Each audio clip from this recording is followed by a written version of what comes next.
Bienvenue dans Entre deux séances, le podcast d'Ortho-Sereine qu'on écoute entre deux consultations ou quand on a juste envie de souffler. Je m'appelle Élise, je suis orthophoniste en libéral et ici je te partage mes réflexions, mes projets et mes prises de recul autour de notre pratique de soignant libéral, de l'argent et de l'organisation. Ce podcast est l'espace parfait pour réfléchir ensemble et questionner nos pratiques pour se sentir un peu moins seul.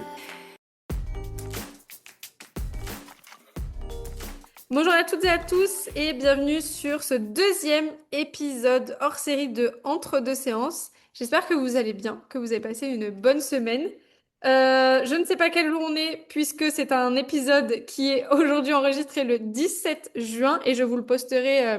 Ça va être un peu un épisode de secours en fait. Si je suis pas dispo pour vous tourner un épisode, je vous délivrerai celui-là qui sera, je l'espère, d'une qualité à la hauteur de l'invité que j'ai aujourd'hui. Puisqu'aujourd'hui, j'ai l'immense honneur de recevoir Aurélien. Je vous avais un peu spoilé dans l'épisode précédent avec Floriane, puisque Floriane n'est autre que sa femme. Voilà, Aurélien, je suis trop contente de t'avoir avec moi aujourd'hui. Comment tu vas? Ah bah salut Elise, je suis trop content d'être là aussi, hein, ouais. Et moi ça va très très bien. Trop chouette. Franchement, je suis super contente de t'accueillir. Bon, tu passes après Floriane, ce n'est évidemment pas un ordre de préférence. C'était d'ordre plutôt logistique. Je voulais que vous ayez chacun votre épisode à part entière parce que je trouve que vos histoires à chacun sont hyper intéressantes et je pense que vous avez une valeur vraiment différente à apporter au podcast. Tu vois, Floriane, là, ce qui était hyper intéressant, c'était son regard d'ortho, son regard de maman, de femme, etc. Toi, je sais que tu as un regard peut-être un petit peu plus expert sur des questions qui sont floues pour nous, donc j'espère que tu vas savoir nous éclairer aujourd'hui dans ce podcast. Ah bah on va essayer. Ok, et ben pour commencer, est-ce que tu peux nous dire ce que tu fais dans la vie et quel est ton parcours? Alors, je n'ai peut-être pas précisé, mais Aurélien, du coup, est le cofondateur avec Gabriel. Gabriel, c'est ça? Ouais, c'est ça. Ouais. Gabriel et Floriane, donc cofondateurs de Orthofinance. Mais est-ce que tu peux nous dire, du coup, ce que tu fais dans la vie, quel est ton parcours, etc. Ouais, carrément. Bah, merci beaucoup de me recevoir sur ton podcast, Elise. Donc c'est un honneur pour moi aussi, hein, parce que c'est la première fois que je me fais podcaster, hein, donc Merci. Ah, à génial, toi. quelle chance. Alors pour te raconter un peu ma vie rapidement et d'une manière intéressante pour les orthos, les professionnels de santé, en fait, bon déjà je suis cofondateur d'Orthofinance, ça m'occupe plutôt la nuit, tu sais, oui, surtout la nuit en réalité, les week-ends. Bien que sûrement dans le futur, si on continue à bien développer l'entreprise, ça pourrait devenir une activité principale. Mhm. Sinon, en fait, euh, ce que je fais dans la vie, en fait, c'est toujours difficile à expliquer, mais moi, je travaille avec des entreprises qui sont soit des assureurs, des banques, etc., sur des sujets d'intelligence artificielle, ce qu'on appelait la data science aussi. Donc, vraiment, à la base, moi, je suis un ingénieur, tu vois, généraliste. De formation, du coup? Ouais, voilà. Mhm. Donc, moi, c'est vraiment le parcours, on va dire, classique des ingénieurs en France. Tu fais une classe préparatoire, après, tu passes un concours. Moi, j'ai fait mes études à l'ESPCI, donc l'école de physique et de chimie industrielle. Donc, moi, j'ai pas suivi tout à fait le chemin classique des gens que font l'ESPCI, parce que très peu travaillent dans la finance, en fait, à la sortie d'école. Et après, moi, j'ai fait un doctorat en physique, mais appliqué au réacteur d'avion. Donc, ça, c'était très, très rigolo. Très niche. Très niche, Ouais. très niche. C'était financé par une entreprise qui s'appelle Safran. Donc, Safran, c'est un fabricant de moteurs d'avion, notamment et d'équipements aéronautiques. Et après, j'ai fait un MBA, donc Master in Business Administration au Collège d'ingénieurs. Donc ça, c'était pour apprendre un peu le business, vois ça comme une école de commerce. Tu vois, une école de Mhm. commerce en plus. Donc, tu vois, toute une partie de ma carrière qui était salariée, tu vois, comme manager d'équipe de data science, tu vois. Après, je travaillais dans tout ce qui était une entreprise qui s'appelle Job Teaser, donc c'était dans le recrutement. Donc là, je gérais une équipe aussi en data science dans cette entreprise-là. Et maintenant, je suis plutôt à mon compte, donc tu vois, plutôt comme consultant dans ces entreprises-là. Ça peut être pour des missions longues ou courtes, mais toujours sur des sujets très liés à tout ce qui est data, tout ce qui est intelligence artificielle, donc qui a bien explosé récemment, notamment depuis 2022. Donc ça, c'est ce qui m'occupe la journée. Ben, après, j'ai d'autres activités, mais qui sont moins liées à ce podcast-là, donc on y Mhm. reviendra si tu veux, mais Ouais. voilà en gros pour ma présentation rapide. Ok. Et du coup, tu dis que tu t'es lancé dans la finance alors que c'est pas forcément le parcours classique des personnes qui ont fait la même formation que toi. Qu'est-ce qui t'a poussé à te lancer dans les finances? Est-ce qu'il y a eu un élément déclencheur ou pas spécialement? Alors, en fait, moi j'ai toujours été intéressé par le monde de l'entreprise, mais surtout par l'entrepreneuriat. Tu vois, je pense que quand je faisais mes études, je disais tout le monde, je vais monter une boîte. Tout le monde disait, mais arrête, n'importe quoi, etc. Pareil, quand je faisais mes études, j'avais fait de l'intelligence artificielle. Tout le monde me disait, c'est bouché, il n'y a pas de job là-dedans. Donc, Hmm. tu vois, il faut pas trop Oui, écouter ce que les gens disent. oui, c'est sûr. Et au final, c'est surtout quand j'ai fait mon MBA, parce que mon MBA, bon, souvent c'est un coût important. Un MBA, ça coûte 70 000 euros. Moi, j'ai eu la chance de ne pas le payer. C'est une entreprise qui me l'a payé. Et l'entreprise qui me l'a payé, c'est une entreprise de réassurance. Donc, ils assurent les assureurs. Hmm. Donc, moi, en fait, ça m'arrangeait bien qu'on me paye le MBA. Et donc, pendant un an, j'ai travaillé avec eux, on va dire gratuitement. Et finalement, bah, travailler avec eux, ça m'a plu. C'était ce qu'on appelle le risk management, c'est-à-dire dans une assurance, tu dis comment je m'arrange pour que j'ai toujours assez de sous pour pouvoir rembourser mes assurés à tout Hmm. instant. Et donc, moi, ça m'avait beaucoup plu. Et après, bah, j'ai continué là-dedans. Alors, pas forcément toujours dans la finance, mais voilà, ça m'a mis le pied à l'étrier. Et après, de fil en aiguille, c'est toujours pareil dans le monde du travail. Quand tu as une première expérience, tu es crédible, dont on trouve une deuxième, etc. Le plus dur, c'est d'avoir la première expérience. Hmm. Donc, c'est un mélange de curiosité et de chance, on va dire, et d'intérêt personnel sur le sujet. Ok, t'as su saisir les occasions qui se sont présentées à toi aussi, j'imagine, pour en arriver là. Ah, moi, je suis un pur opportuniste, c'est-à-dire au sens positif du terme, tu Oui. vois. J'aime bien voir les opportunités. S'il y en a une qui me plaît, je vais quand même me débrouiller pour la saisir. Ouais. Même si tu penses... enfin, est-ce que tu t'es déjà senti incapable d'assumer les postes qu'on pouvait te proposer? Est-ce que tu avais un peu le syndrome de l'imposteur comme on peut avoir beaucoup chez les orthos? Ouais, bah, faut pas croire, je pense que ça touche vraiment énormément de monde, hein, parce que Ouais. moi, j'ai toujours le syndrome de l'imposteur aujourd'hui, tu vois. En fait, quoi Mm. que je fasse, j'ai toujours le syndrome de l'imposteur. Donc, en Ouais. fait, juste maintenant, avant, ça me bloquait, maintenant, je le mets de côté, tu vois, j'avance, mais je pense qu'il n'y a aucun poste que j'ai pris dans ma vie où je me disais, ouais, je vais maîtriser. À chaque fois, Mm. j'étais en gros stress, et souvent, à chaque fois, pour passer au poste supérieur, bah, tu dois te mettre un peu en risque et dire, OK, comment je prends un risque, tu vois, parce que si j'arrive pas à performer, bah, tu te fais mettre dehors quand même, hein, ça, c'est la Mm. réalité des entreprises. Donc, moi, j'ai jamais pris un poste dans lequel je me dis je vais performer tranquille. À chaque fois, c'était un peu un stress. D'un autre côté, ça te permet de progresser rapidement parce que chaque fois, tu remets un peu en question ta Mm. zone de confort. Et après, c'est un peu psychologique. Moi, j'aime bien aussi les challenges et j'aime bien, tu sais, je suis un peu compétiteur quand même. Donc Ouais. ça me va bien comme manière de fonctionner. Mm. Ok. Qu'est-ce que tu donnerais du coup comme conseil aux orthos qui subissent leur syndrome de l'imposteur et qui peut-être refusent des opportunités comme toi, t'as souvent sauté le pas finalement, t'as souvent élargi ta zone de confort. Qu'est-ce que tu donnerais comme conseil? Bah déjà en fait de toute façon il vaut mieux prendre les opportunités parce que en gros tu vas souvent valoriser une situation stable et parfois peut-être insatisfaisante par rapport à une situation inconnue mais qui pourrait être plus satisfaisante. Mais en fait dans le pire des cas tu retrouves ta situation antérieure si ça marche pas. Donc Mm. tu vois généralement peu à perdre. C'est juste que ton cerveau tu as des biais cognitifs qui font que bah tu vois quand tu as des peurs etc. tu vas survaloriser une perte probable te fera plus mal qu'un gain diffus dans le futur. Mm. Donc ça, c'est normal d'avoir peur, tu vois. C'est comme dans l'entrepreneuriat, il y a beaucoup de gens qui disent, je veux monter ma boîte, mais ils quitteront jamais leur CDI parce que c'est trop confortable. Mais c'est logique, parce qu'en vrai, c'est vrai que c'est très compliqué de quitter une situation qui est confortable et stable pour un truc qui est instable. Alors que souvent, le gain à faire en entrepreneuriat est quand même supérieur. Puis Donc tu vois, c'est décuplé quand tu as des obligations financières derrière, l'air de rien. En fait, quand tu avances dans l'âge, tu as des enfants, des crédits, c'est exactement. plus difficile, ouais. Mais ça, justement, c'est un point intéressant, c'est-à-dire que ça, c'est un truc que c'est un problème que tu peux régler en ayant une bonne discipline financière. Si tu fais Mm. pas d'erreur de parcours financière, tu es beaucoup plus libre. Si tu fais pas des mauvais crédits, si tu as épargné, etc., ça t'offre quand même ce que les anglo-saxons, ils appellent la fuck you money. Tu vois, si tu as de l'argent pour dire, allez tous vous faire, voilà, tu vois, Mm. tu fais ce que tu veux. Et en fait, quel que soit le métier, en fait, et quel que soit le métier, surtout quelle que soit ta rémunération, qu'elle soit élevée ou basse, si tu arrives à bien gérer, tu vas pouvoir faire des coups au fur et à mesure et donc te mettre dans une bonne situation. Ouais. Donc après, pour revenir à ta question initiale de comment on peut, tu sais, ne pas avoir le syndrome de l'imposteur, en fait, moi je dis souvent, c'est un peu comme la confiance en soi, ça se travaille. Tu vois, c'est-à-dire que pour avoir confiance en soi, ben, il faut tenter des trucs, avoir des succès, pas se laisser atteindre par l'échec. Même si l'échec est informatif, parce que des fois l'échec te dit qu'il serait peut-être temps d'arrêter de faire n'importe quoi, tu vois, mais Mm. en fait il faut des succès pour bâtir sa confiance en soi et battre le syndrome de l'imposteur. Bah, pour avoir des succès, il faut faire des trucs, Ouais. faut faire des projets. Il faut Mm. pas, souvent, tu vois, tu commences par un petit projet où tu es à peu près sûr de réussir pour bâtir la Mm. mécanique. Ouais. Puis après, bon, pour les orthophonistes qui peuvent avoir le syndrome de l'imposteur, il faut. Moi, j'aime bien aussi, souvent, les orthos qui me disent qu'elles osent pas se lancer, j'aime bien leur dire, mais en fait, tu crains rien parce que même si ce que tu lances en parallèle ne fonctionne pas, tu pourras toujours, comme tu disais, revenir en arrière. On a quand même cette sécurité, nous, en tant qu'orthophonistes, de pouvoir s'installer à peu près où on veut et de toujours avoir du travail. Moi, je sais qu'un jour, si OrthoSereine, finalement, ça marche plus, ben, c'est tout, je me remets juste au cabinet et ça ira, tu vois. Ouais, carrément. Bah, c'est marrant, j'y pensais tout à l'heure. Mais en fait, quand tu es salarié, tu contrôles ni ton temps ni ton argent, parce que c'est un contrat de travail qui lie ta rémunération et le temps que tu passes au travail. Quand tu es pur entrepreneur, tu contrôles ton temps et ton argent, mais avec beaucoup de volatilité. Moi, libéral, j'aurais bien aimé, moi, tu sais, pas être salarié, être libéral dans ma vie, parce que au final, tu contrôles peut-être pas ta rémunération, parce que tu as la Sécu qui fixe des tarifs, mais au moins tu contrôles ton temps. Mm, Donc, et le temps, c'est un actif qui est hyper précieux parce que si c'est bien utilisé, tu peux gagner beaucoup d'argent ou tu peux avoir une qualité de vie qui est exceptionnelle, vu que tu n'es pas obligé d'être à ton cabinet à tout mm, instant, etc.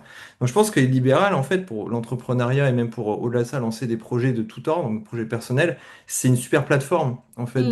d'être en libéral. C'est une liberté d'action que tu n'as pas du tout quand tu es en salarié. Et pour moi, c'est un des avantages qu'il faut exploiter quand on est en libéral. Oui. Bon, si on le souhaite, Si évidemment. on oui, si on le souhaite, voilà.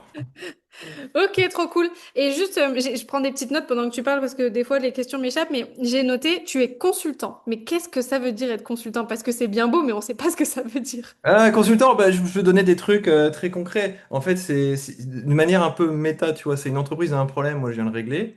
Ok, Donc, ok, mais alors les problèmes, c'est de tout ordre. Par exemple, là, je travaille sur un projet, donc chez un réassureur. Le projet, c'est un truc, c'est compliqué à expliquer aux auditrices, mais c'est, en gros, c'est de la normalisation de données. C'est-à-dire, tu as plein de contrats partout et des contrats d'assurance, et tu voudrais en fait avoir une vue digitale de ces contrats qui soit la même pour les comparer, etc. Là, tu as besoin bah, déjà de comprendre le problème, parler avec des potentiels utilisateurs, créer les algorithmes qui vont faire cette normalisation. Donc, en pratique, je suis derrière mon ordinateur toute la journée, je parle à des gens ou je code des trucs, je teste. Donc, c'est faire des logiciels, c'est comprendre des problèmes et proposer des solutions. ok, C'est vraiment ça. Moi, je suis pas du tout consultant PowerPoint, je déteste PowerPoint de manière générale. Moi, j'aime bien faire des trucs, tu vois. ok. Donc, mais attention, consultant, moi, c'est un peu particulier. Moi, c'est consultant IA, tout ça, enfin, intelligence artificielle. Tu as des consultants sur tout et n'importe quoi. Donc, consultant, souvent, c'est juste quelqu'un d'extérieur à l'entreprise qui vient répondre à des problèmes qu'il y a dans l'entreprise. On pourrait même dire demain, si tu fais un coaching avec une ortho qui a un problème de gestion financière chez elle, bah, tu es consultante Hmm, pour cette orthophoniste. Tu vois. ok, d'accord. Bon, en gros, un consultant, c'est quelqu'un qui apporte une solution quand il y a un problème. Si je Voilà, je pense résume. que c'est ça. Globalement, c'est ça, ouais. C'est un mot Ok. stylé pour dire un truc très simple. Voilà. Ouais, ça marche. Bon, on aime les mots stylés, hein, ça donne un peu une étiquette. Ok, bah merci de nous avoir parlé de ton parcours, c'est hyper intéressant. Moi, je trouve toujours passionnant quand on parle de ton parcours parce que on est un peu des mondes opposés parce que nous on est dans la santé, dans le care. Toi, tu t'occupes des gens aussi, mais pas de la même manière. Donc hyper intéressant. Et je voulais savoir du coup, bah alors j'ai posé la question à Floriane dans le précédent podcast hors série, mais je voulais savoir toi comment est né Orthofinance, en tout cas selon ton prisme. C'est rigolo. Il faudra que tu pourras comparer les deux réponses comme ça. Exactement. Et bah, en fait, orthofinance, c'est un vieux truc, mais qui n'était pas sous cette forme-là. Parce que quand Florian, elle s'est installée, donc elle avait fait ses études en Belgique, et donc elle avait eu la formation ortho, mais zéro formation gestion, parce que même s'il y a des similarités, le système belge n'a rien à voir avec le système français. Donc on était un peu, ben ok, on sait sur les groupes Facebook que les gens ont des régules, des trucs un peu bizarres, etc. Mais on n'était pas, dans notre famille, il n'y a pas d'entrepreneur, on savait pas trop comment ça marchait. Par chance, j'avais fait mon MBA, donc je connaissais quand même les rudiments de compta, etc. Donc en fait, je me suis dit, ben, moi ça m'intéresse, je vais te faire un petit fichier Excel et on va voir si ça marche. Mais vraiment, à l'époque, je comprenais rien. Vraiment, et en plus, pour comprendre, honnêtement, c'est très difficile parce que rien n'est documenté, enfin, c'est très compliqué. Donc on a commencé à faire ça en 2015. Et chaque année, je lui mettais son fichier. À chaque année, je lui disais, ah là, on a ce truc-là qu'on n'a pas bien vu, on va le refaire, tu vois, on va améliorer. Donc bon, le petit fichier, il faisait sa vie. Et finalement, ça marchait bien parce qu'elle s'est jamais fait avoir par des régules. Ça s'est toujours très bien passé. Et c'est vrai qu'une fois que tu commences à être en régime de croisière, t'es quand même plus trop embêté par l'URSSAF et la Carpinco. Bon, après, il y a eu le congé maternité, donc ça a remis encore, tu vois, de la variation là-dedans, mais le petit fichier, il fonctionnait bien. Et après, en fait, elle est devenue maître de stage, et donc elle a eu des stagiaires. Et en fait, les stagiaires, elle disait, mais c'est trop bien ton truc, je le veux. Sauf que bon, moi, vendre un fichier Excel, pas très envie, parce qu'en fait, je pense, en vrai, ça se fait. Et je pense qu'il y a beaucoup de gens qui vendent des fichiers Excel et ils ont raison de le faire. Mais juste, moi, je trouve que c'est dur à maintenir, Mm. c'est compliqué à distribuer. T'as Oui. pas toute la maîtrise, etc. Donc c'est, je me dis en plus, moi, je peux sûrement faire une app, tu vois, parce que de mon parcours, j'y arriverai. Et en fait, on en parle avec, avec Florian, on se dit, bon, bah, il faudrait qu'on le fasse en app, et puis au pire, il y aura personne, mais tu l'auras en application, ce sera plus sympa, tu vois, qu'un fichier Excel, parce que la réalité, c'est que moi, le mettre à jour chaque année, ça me gonflait, en fait. Hmm. Chaque fois, je disais, oh là là, faut que je change, etc. Le truc, les cases, elles marchent plus, le lien, il est cassé, enfin, ça m'énervait à chaque fois, parce que je regardais une fois par an, tu vois, donc Oui. j'oubliais. Donc, allez, allez, on va faire une app. Moi, comme je sais pas bien le faire, on demande à Gabriel qui nous aide à monter l'app, etc. Bon, voilà. Et puis, en fait, on donne des accès aux collègues de Florian à son cabinet. On dit, utilisez, qu'est-ce que vous en pensez? Et tout le monde dit, ah, c'est trop bien, c'est génial ce truc. Bon, quand même. On se dit, bon, bah, les gens, ils veulent nous acheter le fichier Excel, ils disent que c'est trop bien. Bah, bien, allez, on va mettre un Stripe là pour le paiement et on va voir. Et au final, bah, les gens ont commencé à acheter. Et on s'est dit, ah bah c'est incroyable, en fait les gens achètent, Ouais. c'est un truc de ouf.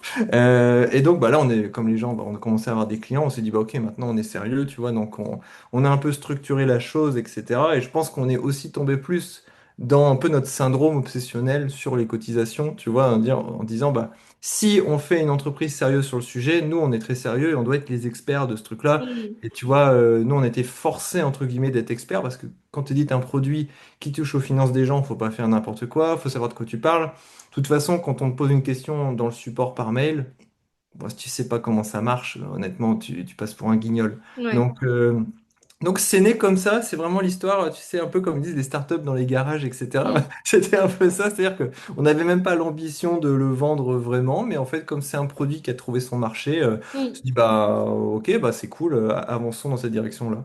Ok. Et le prix de départ, au tout début, quand vous avez mis un lien Stripe comme ça en vous disant vas-y, si ça marche, vous avez mis quoi en prix de départ? Et c'est toujours le même aujourd'hui, Ok. 79 € par an. Ça n'a jamais évolué, bon ça c'est un débat, hein, mais ça n'a pas encore évolué depuis qu'on l'a lancé. Ok. Excellent. Et du coup, genre les copines de base, elles ont toujours accès au logiciel gratuit, ça c'est Et ouais, il y a quelques personnes qui ont un accès illimité à vie à Orthofinance, excellent. qui ont contribué, tu vois, au lancement du truc. Ouais. Ouais, ouais. Excellent. Et ça, du coup, l'application, elle a été lancée quand, tu m'as dit? 2024, je pense que c'était janvier, parce que j'en étais... ouais, c'était janvier 2024, on a lancé un peu tranquille. Ouais. Donc ça fait un peu de 2 ans et demi maintenant. C'est ça, et on en parlait dans l'ancien, enfin dans le podcast précédent avec Floriane, et quand on a coupé, elle m'a dit, j'ai retrouvé la date à laquelle tu t'es inscrite, et moi c'est mars 2024. Oh là là, ah, une Ouais. early adopter, voilà. Ouais, Ah, ouais, j'ai été dans les believers en fait, hein. c'est clair, J'ai hein. believe. Ben, et surtout que ça n'a plus grand-chose à voir avec la version de 2024 maintenant. Ça a quand même bien évolué, tu vois, en termes Ouais, d'interface. mais en fait, tu retrouves quand même, tu vois, moi, je retrouve quand même mon espace un peu doudou. Je sais pas comment dire ça, mais tu vois, les quatre lignes, c'est Oui. toujours mon petit espace doudou qui est toujours fidèle à ce qui existait en 2024 et qui me satisfaisait totalement. T'as toujours quand même je veux dire, si t'arrives sur le logiciel que tu connais rien du tout, tu peux quand même t'en servir avec juste les quatre lignes de base, c'est déjà très très bien, tu vois. Ouais, ouais, ouais. Bah, c'est fait exprès parce que du point de vue produit, notre point de vue, c'est d'être vraiment le plus simple possible. Le problème, c'est juste que la compta, c'est compliqué. Donc, on a rajouté plein d'options parce que tout le monde a des situations un peu Ouais. particulières. Mais c'est vrai que quelqu'un qui est dans une situation, on va dire, financière basique, où il n'y a pas de subtilité, tu peux t'en sortir avec les 4 lignes. Ouais, bah c'est moi, c'est comme je l'utilisais au départ et comme je l'ai utilisé pendant longtemps. Même quand vous avez sorti des nouvelles fonctionnalités, je les ai pas forcément utilisées tout de suite parce que Hmm. j'avais pas mis mon nez dedans et les quatre lignes de départ me suffisaient amplement. Enfin, Ouais. non, non, franchement, moi j'ai toujours cette petite nostalgie et du coup ça me fait bizarre de me dire qu'en vrai vous êtes lancé à peine 2 mois avant que moi je me sois inscrite. Parce que moi quand je me suis inscrite, je me suis dit mais comment je pouvais pas connaître ça? C'est génial! Je suis en retard sur tout le monde alors que pas vraiment. Non, non, t'es en avance, t'es quand même en avance. Ouais. Franchement, en cherchant, je pourrais même te dire ton classement. Tu étais la combienième à t'inscrire? Je pourrais Ah, trouver ça ça, je suis sûr. m'intéresse. Ça Mais je m'intéresse. pense que t'étais dans les 50 premières, à mon avis, hein. Ah ouais, parce que du coup, je disais à Floriane, je sais pas si elle t'a raconté l'histoire de comment je suis arrivée sur Orthofinance. Ah non, je veux savoir. Bah, bon, je suis désolée pour les auditrices, mais du coup, je vais la refaire. Après, peut-être qu'il y en a qui n'ont pas écouté le podcast de Floriane et qui écoutent celui qui est avec toi, mais je la refais en rapide. J'ai commencé, moi, quand j'ai eu mon diplôme, tu sais, je suis partie en Martinique. Ouais. Et bon, la vie a fait que Thomas avait un revenu moins bon que le mien quand je me suis lancée en libéral. Et du coup, j'avais toujours fait le traditionnel 50-50. Mm. Sauf que la vie en Martinique coûtait assez cher et comme Ouais. le salaire de Thomas était pas bon après on vivait pas sous un pont hein, mais tu vois il gagnait vraiment un peu moins du SMIC Mm. c'était pas terrible sachant que le prix de la vie là-bas était vraiment important. Il y Mm. avait des mois où je me disais Oh, on m'avait dit que 50-50 c'était large, je peux faire 55-45, Mm. 60-40, ça devrait le faire. Et en fait, c'est ça, mars-avril, j'ai commencé à voir des trucs sur Facebook. Ah, la régule, je dois payer 20 000 balles, nanani, nanana. Et là, j'ai commencé à paniquer. Et genre, j'étais vraiment, c'était un vendredi, donc je travaillais pas, j'étais à la maison toute seule, genre entre dans deux salles de ménage, je faisais un peu ma compta, tu vois. Mm. Et là, j'appelle Thomas, je lui dis, je suis dans la merde, j'ai pas assez d'argent, blablabla. Et tout, je commence à pleurer, j'étais en pleine crise existentielle. Et par hasard, je tombe sur une pub webinaire orthofinance, comprendre vos Mm. régularisations et les Oh. anticiper. Un truc comme ça, tu vois. Mm. Et j'étais en train de pleurer, en train de m'inscrire. Oui, je veux m'inscrire. C'est génial. Et en fait, le webinaire se tenait genre une demi-heure après Ah mon ouais, ah inscription. ouais, ok. Et donc, je me suis dit, ça se trouve, il est trop tard, je peux pas rentrer. Et j'avais envoyé un message à Floriane sur Messenger en lui disant, écoute, j'aimerais trop assister au webinaire, mais ça démarre là dans 15 minutes, est-ce que je peux venir? Mm. Et elle m'avait répondu post-webi en me disant, bah écoute, j'espère que tu as pu rentrer. Et oui, j'avais reçu le lien, donc j'étais venue au webinaire. Et Floriane me disait que c'était certainement un des premiers que vous aviez fait en Ah mars bah oui. 2024. Sur les premiers webinaires où il y avait 5 personnes, clairement, ouais, ouais, on s'est dit 5 personnes, on est pro, on va le faire Ouais, professionnellement, non tu vois, mais... mais Et ouais, tu ouais. vois, c'est tombé genre pile poil, c'est comme si les planètes s'étaient alignées pour que je tombe sur Orthofinance et que du coup je rentre tous mes chiffres en rétroaction depuis mon installation et que je me rende compte que Ouais. j'avais pas fait tant que ça de la merde et qu'en vrai ça allait. Mm. Et je suis Mais sûr voilà. qu'après, ça a été avec l'URSSAF et la carte Nico. Ah mais Vraiment, ouais. complètement. Complètement. Complètement, j'avais assez et j'avais même genre 3 000 ou 4 000 euros de trop de côté. Ouais. Bah, c'est tous ces messages qu'on voit sur Facebook. En fait, c'est difficile En fait, il faut avoir la situation complète des personnes pour savoir, mais tu as de telles possibilités, tu vois, pour arriver à des situations comme ça que, en fait, ce que tu vois sur Facebook, c'est des événements extrêmes, mais c'est pas représentatif de la réalité de la Ouais, carte ouais, ouais. Nico, de Mm, l'URSSAF, etc.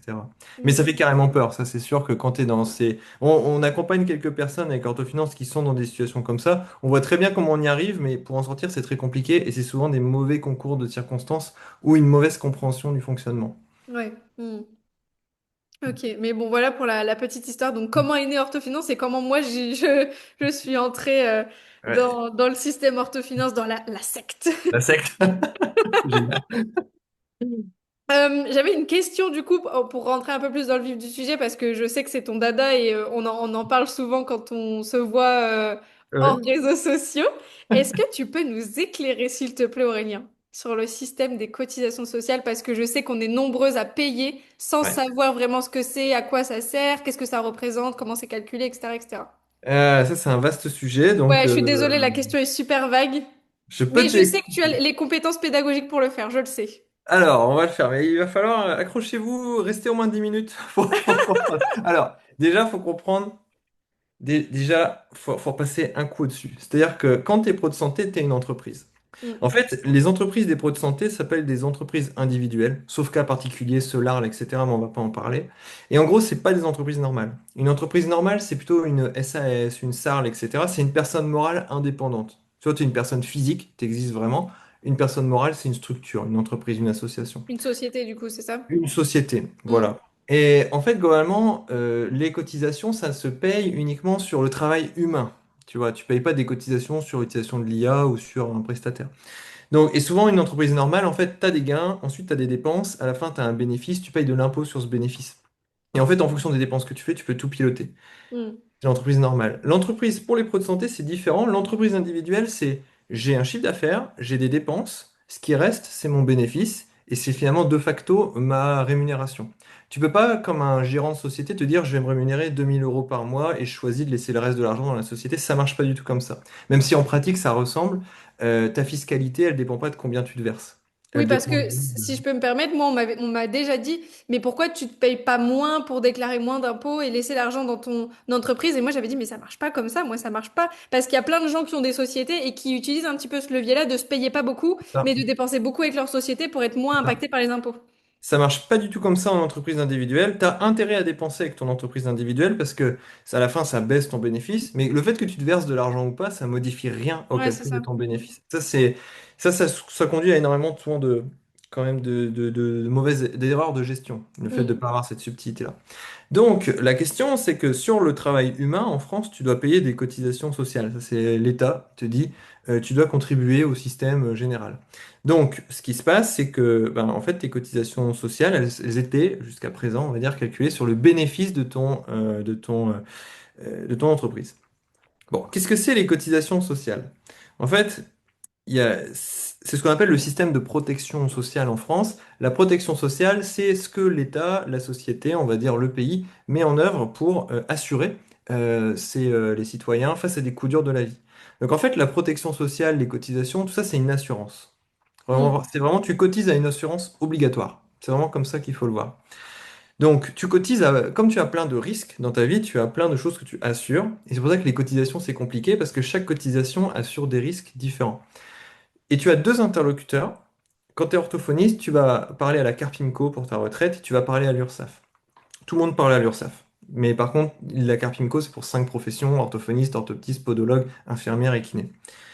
Donc, commençons par l'URSSAF, c'est plus simple. En fait, l'URSSAF, quand tu donnes des sous à l'URSSAF, qu'est-ce que tu obtiens en échange? Déjà, tu donnes un truc, bon, ce qui coûte le plus cher à l'URSSAF et qui ne te sert à rien, c'est de la CSG-CRDS.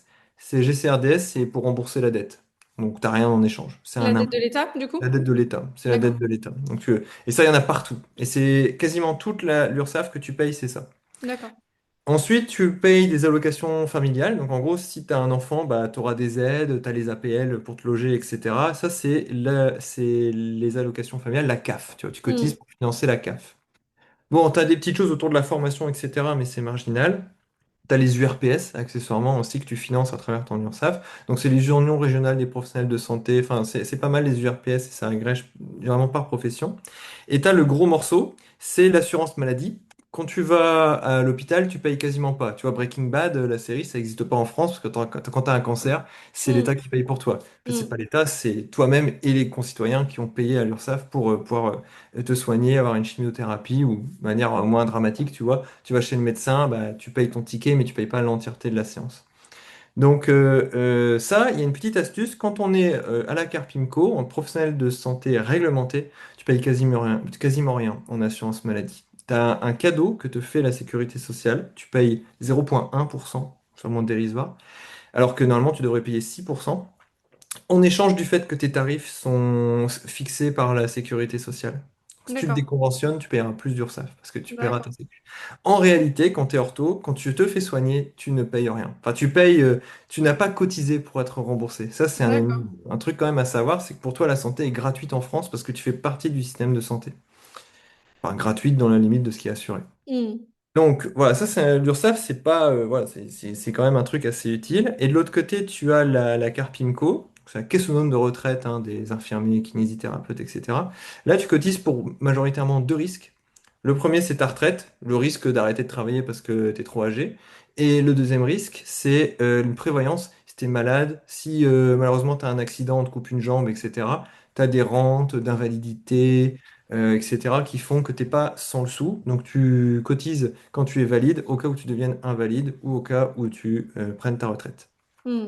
Donc, bon, ça, c'est un débat qu'on va peut-être pas ouvrir là, mais sur ce que tu cotises à Carpimco, qu'est-ce que tu auras à ta retraite, etc. Il y a des trucs de maths à regarder là-dessus.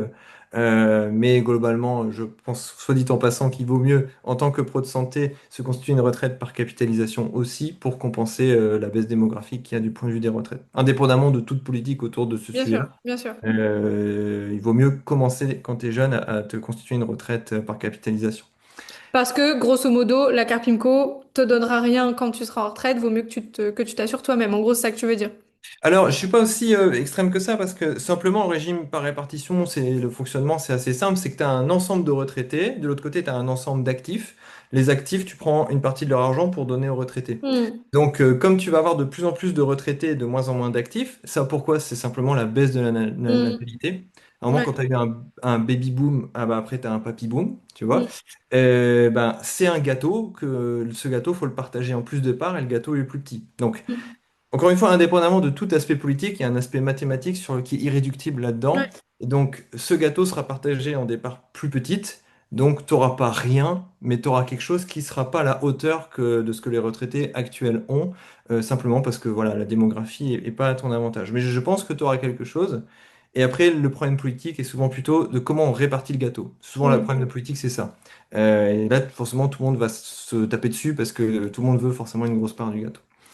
Donc voilà, genre, on met ça de côté, c'est pas exactement ta Ouais, ouais, question, ouais. mais on peut y revenir. Euh, donc ça, c'est à quoi servent les cotisations. Donc c'est utile. Voilà, ça, Oui, bien sûr. c'est assez utile. On est En tout d'accord sur cas, le sujet, ouais. voilà, c'est pas du racket de l'État ni rien, il y a un intérêt. Ensuite, comment ça fonctionne? Ben, en gros, imagine que c'est des formules. Tu as des formules qui, pour t'expliquer, enfin, qui vont prendre en fait une entrée et qui vont calculer en sortie tes cotisations. Donc la logique, c'est que plus tu gagnes de l'argent, plus tu vas payer de cotisations.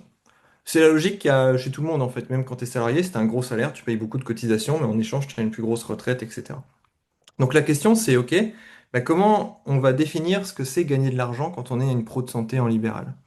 Donc, historiquement, c'était sur ton bénéfice. Donc, chiffre d'affaires moins toutes tes dépenses, moins les cotisations que tu as payées pendant l'année. Là, tu avais un bénéfice. Et on prenait ce bénéfice-là, on l'injectait dans la formule et on disait, bah, par exemple, Élise, elle va devoir payer 10 000 € de cotisation cette année parce que bah, elle a eu tant de bénéfices. Ça marchait plutôt bien. Il y avait des problèmes, hein, notamment des problèmes parce que quand tu avais des régularisations énormes, ça faisait un effet yo-yo qui faisait que des fois, on te prélevait 10 000, l'année d'après, on te prélevait 5 000, tu n'avais rien changé à ton activité. Donc ça, c'était le problème principal. Le deuxième problème, c'était que quand tu compares à des salariés, à 1 € mis dans le système, tu étais moins couvert qu'un salarié en tant que pro de santé en libéral. Donc c'était injuste avant la réforme parce que tu Ok, contribuais autant qu'un salarié, mais tu avais beaucoup moins en sortie. d'accord.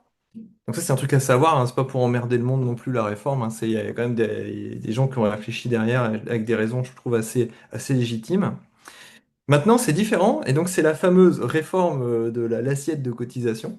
Que Donc là, personne comprend, hein, on va que pas se personne mentir. comprend, et en fait, parce qu'ils ont changé 10 000 trucs en même temps. Ouais. Donc je vais t'expliquer la différence, et après, il y a un autre sujet qu'il faut qu'on voit, c'est comment ça marche dans le temps, parce que c'est ça qui est dur à Mm. comprendre dans les cotisations.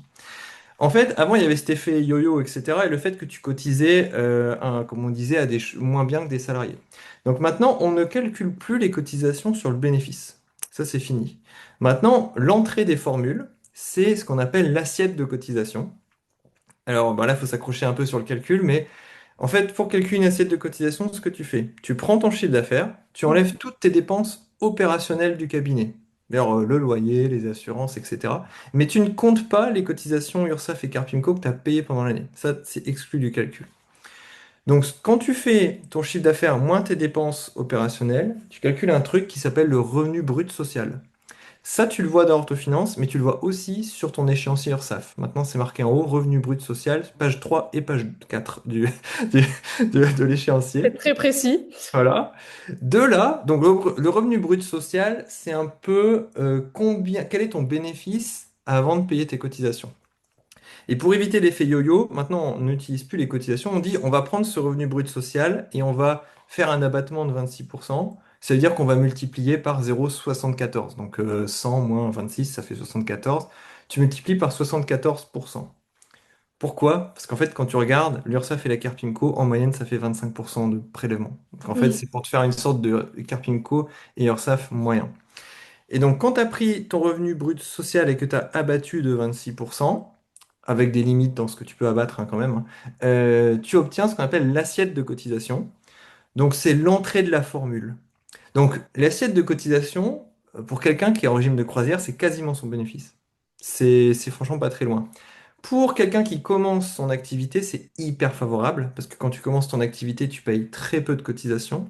Alors que là, bam, c'est comme le micro Mm. BNC, tu as un abattement forfaitaire qui correspond pas à la réalité, qui est hyper avantageux. Mm.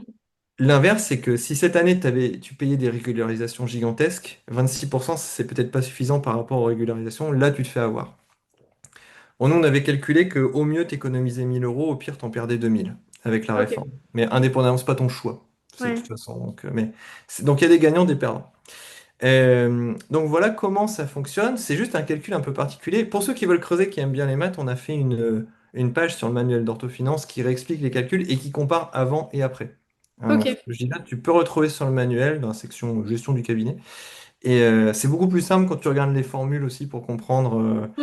et tu as la définition des termes, etc. Oui, à l'écrit, c'est plus digeste peut-être. Ouais, parce que à ce jour-là, il faudrait qu'on ait la vidéo avec un tableau et toi, je te ferai. Ouais, Mais ouais. voilà, j'ai simplifié au max pour pouvoir le faire à l'oral. Ensuite, il y a la deuxième partie, c'est la partie où là, qui est très difficile à comprendre quand t'as pas vu des dessins, etc. Donc pareil, je vais te le faire à l'oral, mais j'invite les auditeurs, les auditrices, c'est aller sur Orthofinance, il y a tout, c'est gratuit, même pas besoin de se connecter. Tu vas dans Pour aller plus loin et tu fais comprendre mes cotisations et il y a un mini cours interactif qui t'explique comment ça fonctionne avec des schémas, etc. Pour bien comprendre qu'est-ce que ça change d'une année à l'autre. Donc ça, on le montre maintenant dans les webinaires. Donc Hmm. ceux qui sont curieux, qui veulent bien voir avec des schémas, vous pouvez aller voir là. Donc, là, je vais essayer de te l'expliquer avec une métaphore, comment ça marche les cotisations dans le temps. Donc maintenant, on part du principe que, ok, on sait calculer une assiette de cotisation, on va dire c'est le bénéfice, on simplifie la vie. Donc, j'imagine que chez toi, tu as l'électricité, et donc Mhm. tu as un fournisseur d'électricité. Et ben, les cotisations, ça marche avec la même logique. EDF va par exemple te dire, bah, Elise, moi je vais te prélever 50 euros par mois, parce que je pense que ta consommation d'électricité, ça va être à peu près 50 euros. Mais toi, la réalité, c'est que des fois, t'es pas chez toi et donc tu consommes rien. Des fois, c'est l'hiver, tu as ton chauffage électrique à fond, tu consommes beaucoup. Donc peut-être qu'ils t'ont prélevé 50 euros par mois, mais qu'à la fin de l'année, toi, tu as plutôt consommé 70 euros par mois. Donc il y a une différence entre ce qui t'a été prélevé, en estimé, comparé à la réalité. Mais cette différence, c'est ce qu'on appelle la régularisation. Donc Hmm. vraiment, je pense que même EDF appelle ça comme ça, ils vont te régulariser. Tu as payé des acomptes estimés. À la fin, on regarde combien tu as vraiment consommé et on vient te prendre la différence. Donc les cotisations, c'est la même chose. En fait, pendant l'année, l'URSSAF et la CARFIMCO, vont te prélever des acomptes. Donc pendant toute l'année.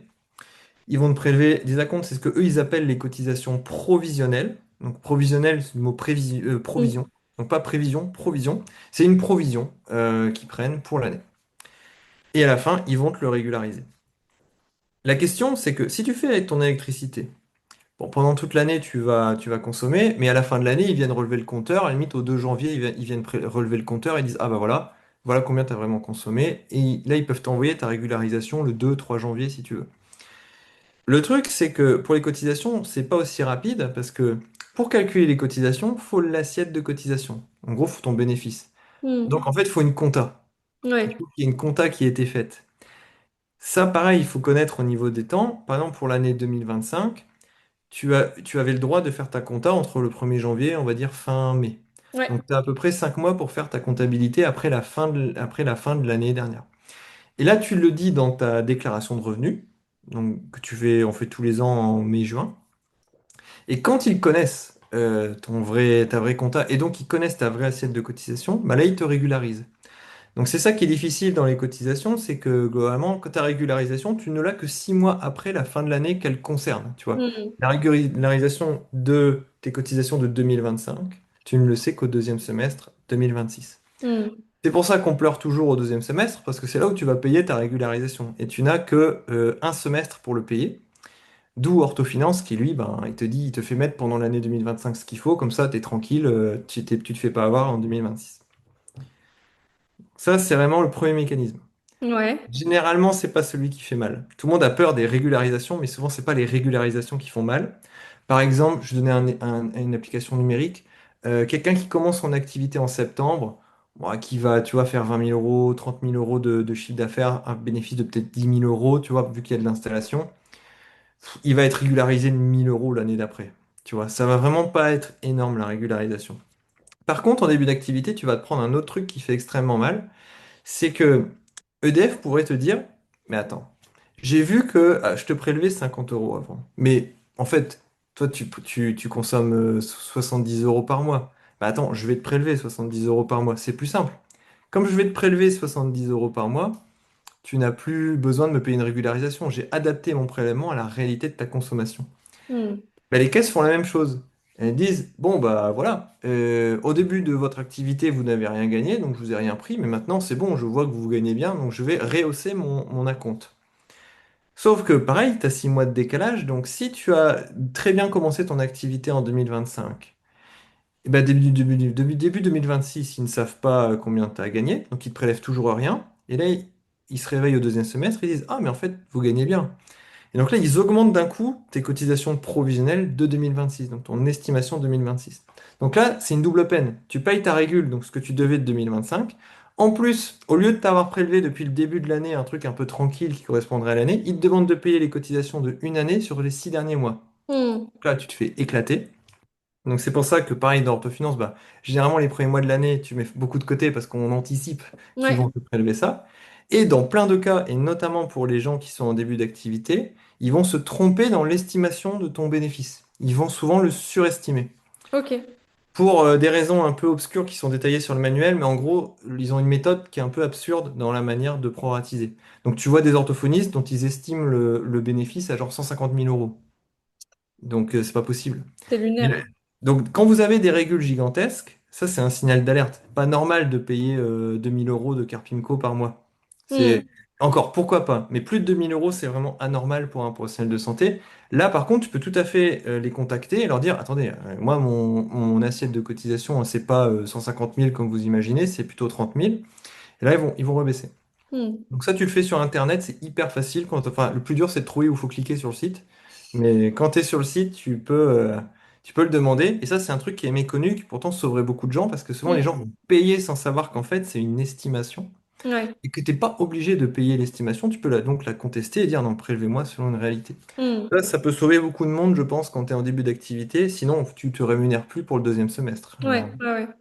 Ouais. Donc, c'est un point important à savoir. Orthofinance, maintenant, le repère, et te le dit. D'ailleurs, si Ah t'es dans ouais. une situation comme ça. Si on trouve que tu leur dois trop d'argent, il dit, bizarre, faites une déclaration. Et dans Orthofinance, il te prédit même, en fait, dans la vue d'ensemble, il te prédit quelle sera l'assiette de cotisation projetée à la fin de l'année donc, qui est celle qui représente a priori la future réalité que tu auras en fin d'année. Hmm. Hmm. Mais c'est vrai que tu vois, Enfin, je sais pas si tu as fini. Oui, oui, il vaut mieux Ouais. qu'on Ok. ouais. Hein?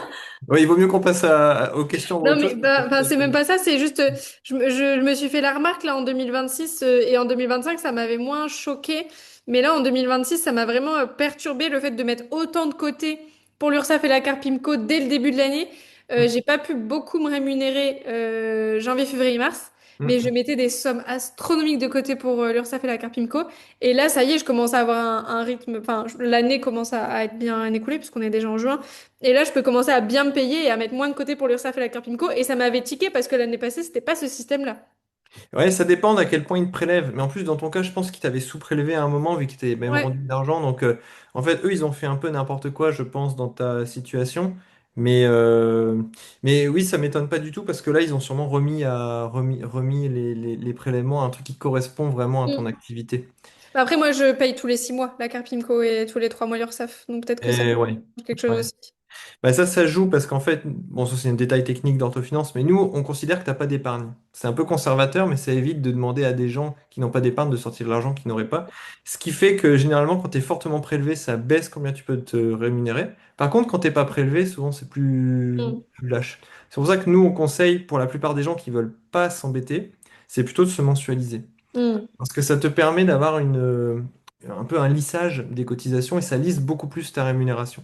Ça vient Mm. avec des contraintes parce que c'est un prélèvement automatique, tu peux pas vouloir avoir de prélèvement automatique, etc. Mais si tu veux vraiment être en mode simplicité maximale, il vaut mieux se mensualiser. Ouais. Moi, j'aime bien ce côté de payer tous les 6 mois et tous les 3 mois pour l'URSSAF. Donc j'ai gardé ce système-là. Et puis, j'ai bien compris que même s'il y a des mois où je peux moins me payer à cause des prélèvements, hein, c'est pas vraiment vrai parce qu'en fait, j'ai de l'argent de côté pour ça. Donc, Ouais, ouais, mm. ouais. J'ai trouvé mon équilibre là-dedans, en tout cas. Ouais, tu sais, moi, la stratégie que je conseille aux pros de santé sur la rémunération, c'est, bon, tu peux piloter avec Orthofinance, mais tu pourrais le faire à la main aussi, c'est de se verser un montant fixe chaque mois, qui est inférieur au maximum que tu peux te rémunérer. Parce qu'en fait, ça te remet dans une situation qui est comme un salarié, et donc tu peux faire un budget. Tu peux Mm. dire, moi, je me verse 2000 euros par mois, et ben ok, je fais mon budget avec ça. Ma seule contrainte, c'est, avec mon cabinet, de générer suffisamment d'argent et de ne pas avoir trop de dépenses pour justement pouvoir avoir une rémunération utilisable qui est potentiellement supérieure à 2000. Oui, Comme ça c'est tout me le permet. sujet de ma formation Combien de patients pour être rentable. Ah, bah voilà, tu vois. Ouais, ouais, Comme ouais, c'est quoi. vraiment exactement ce qu'on fait dans Combien de patients pour être rentable et je pense que c'est pour ça aussi que mon système est rodé parce que c'est quelque chose que j'avais compris assez vite dans la gestion financière du cabinet et je m'étais dit, ok, en fait moi je m'étais pas dit, je me verse ça et je fais un budget, mais je me suis dit, mon budget c'est ça, il me faut ça. Ouais, Tu exactement. Ça, vois, c'est une bonne moi manière de par raisonner. exemple, moi je sais qu'il me faut au moins 3 000 euros par mois. pour Mhm. régler mes dettes, parce que je suis pas mal endettée, malheureusement, Mhm. pour régler mes dettes, pour aussi assumer le niveau de vie que j'ai aujourd'hui, qui Mhm. est très confortable, mais pour lequel je j'ai pas envie de remettre en question ce niveau de vie-là, j'ai envie d'avoir le même. Mhm. Et je m'étais dit, bah ok, tous les mois, ma cocotte, il te faut 3 000. Bah Ouais. maintenant, par rapport aux dépenses que tu as, par rapport à ta carte PIMCO, machin, machin, à tes impôts, combien de chiffre d'affaires il faut que tu fasses? Donc, Mhm. combien de patients il faut que tu vois pour être rentable et pour te payer 3 000 euros? Ouais, ouais, ouais, très smart. Ça, c'est Ouais. très smart. Et c'est exactement, ouais, c'est vraiment exactement ce qu'on fait dans la formation Combien de patients pour être rentable. Et en fait, tu vois, il y a toujours cette croyance de, ouais, si tu prends, allez, 55, 60 patients par semaine, c'est bon, t'es nickel. En fait, c'est pas vrai. Enfin, ça dépend Mhm. des situations. Moi, 55, 60, pour le coup, ça marche parce que c'est à peu près ce Mhm. qu'il me faut pour moi. Mais ça dépend aussi de tes dépenses. Ça dépend de ton niveau de vie. Ça dépend de plein de choses. Il y a des orthos que j'ai accompagnés dans Combien de patients pour être rentable. Elles avaient besoin de 30 patients par semaine et c'était suffisant. Ouais. Ouais, ouais, carrément. Carrément, c'est comme, bon, notre sujet éternel du 50-50, c'est qu'en fait, il n'y a pas de règle fixe.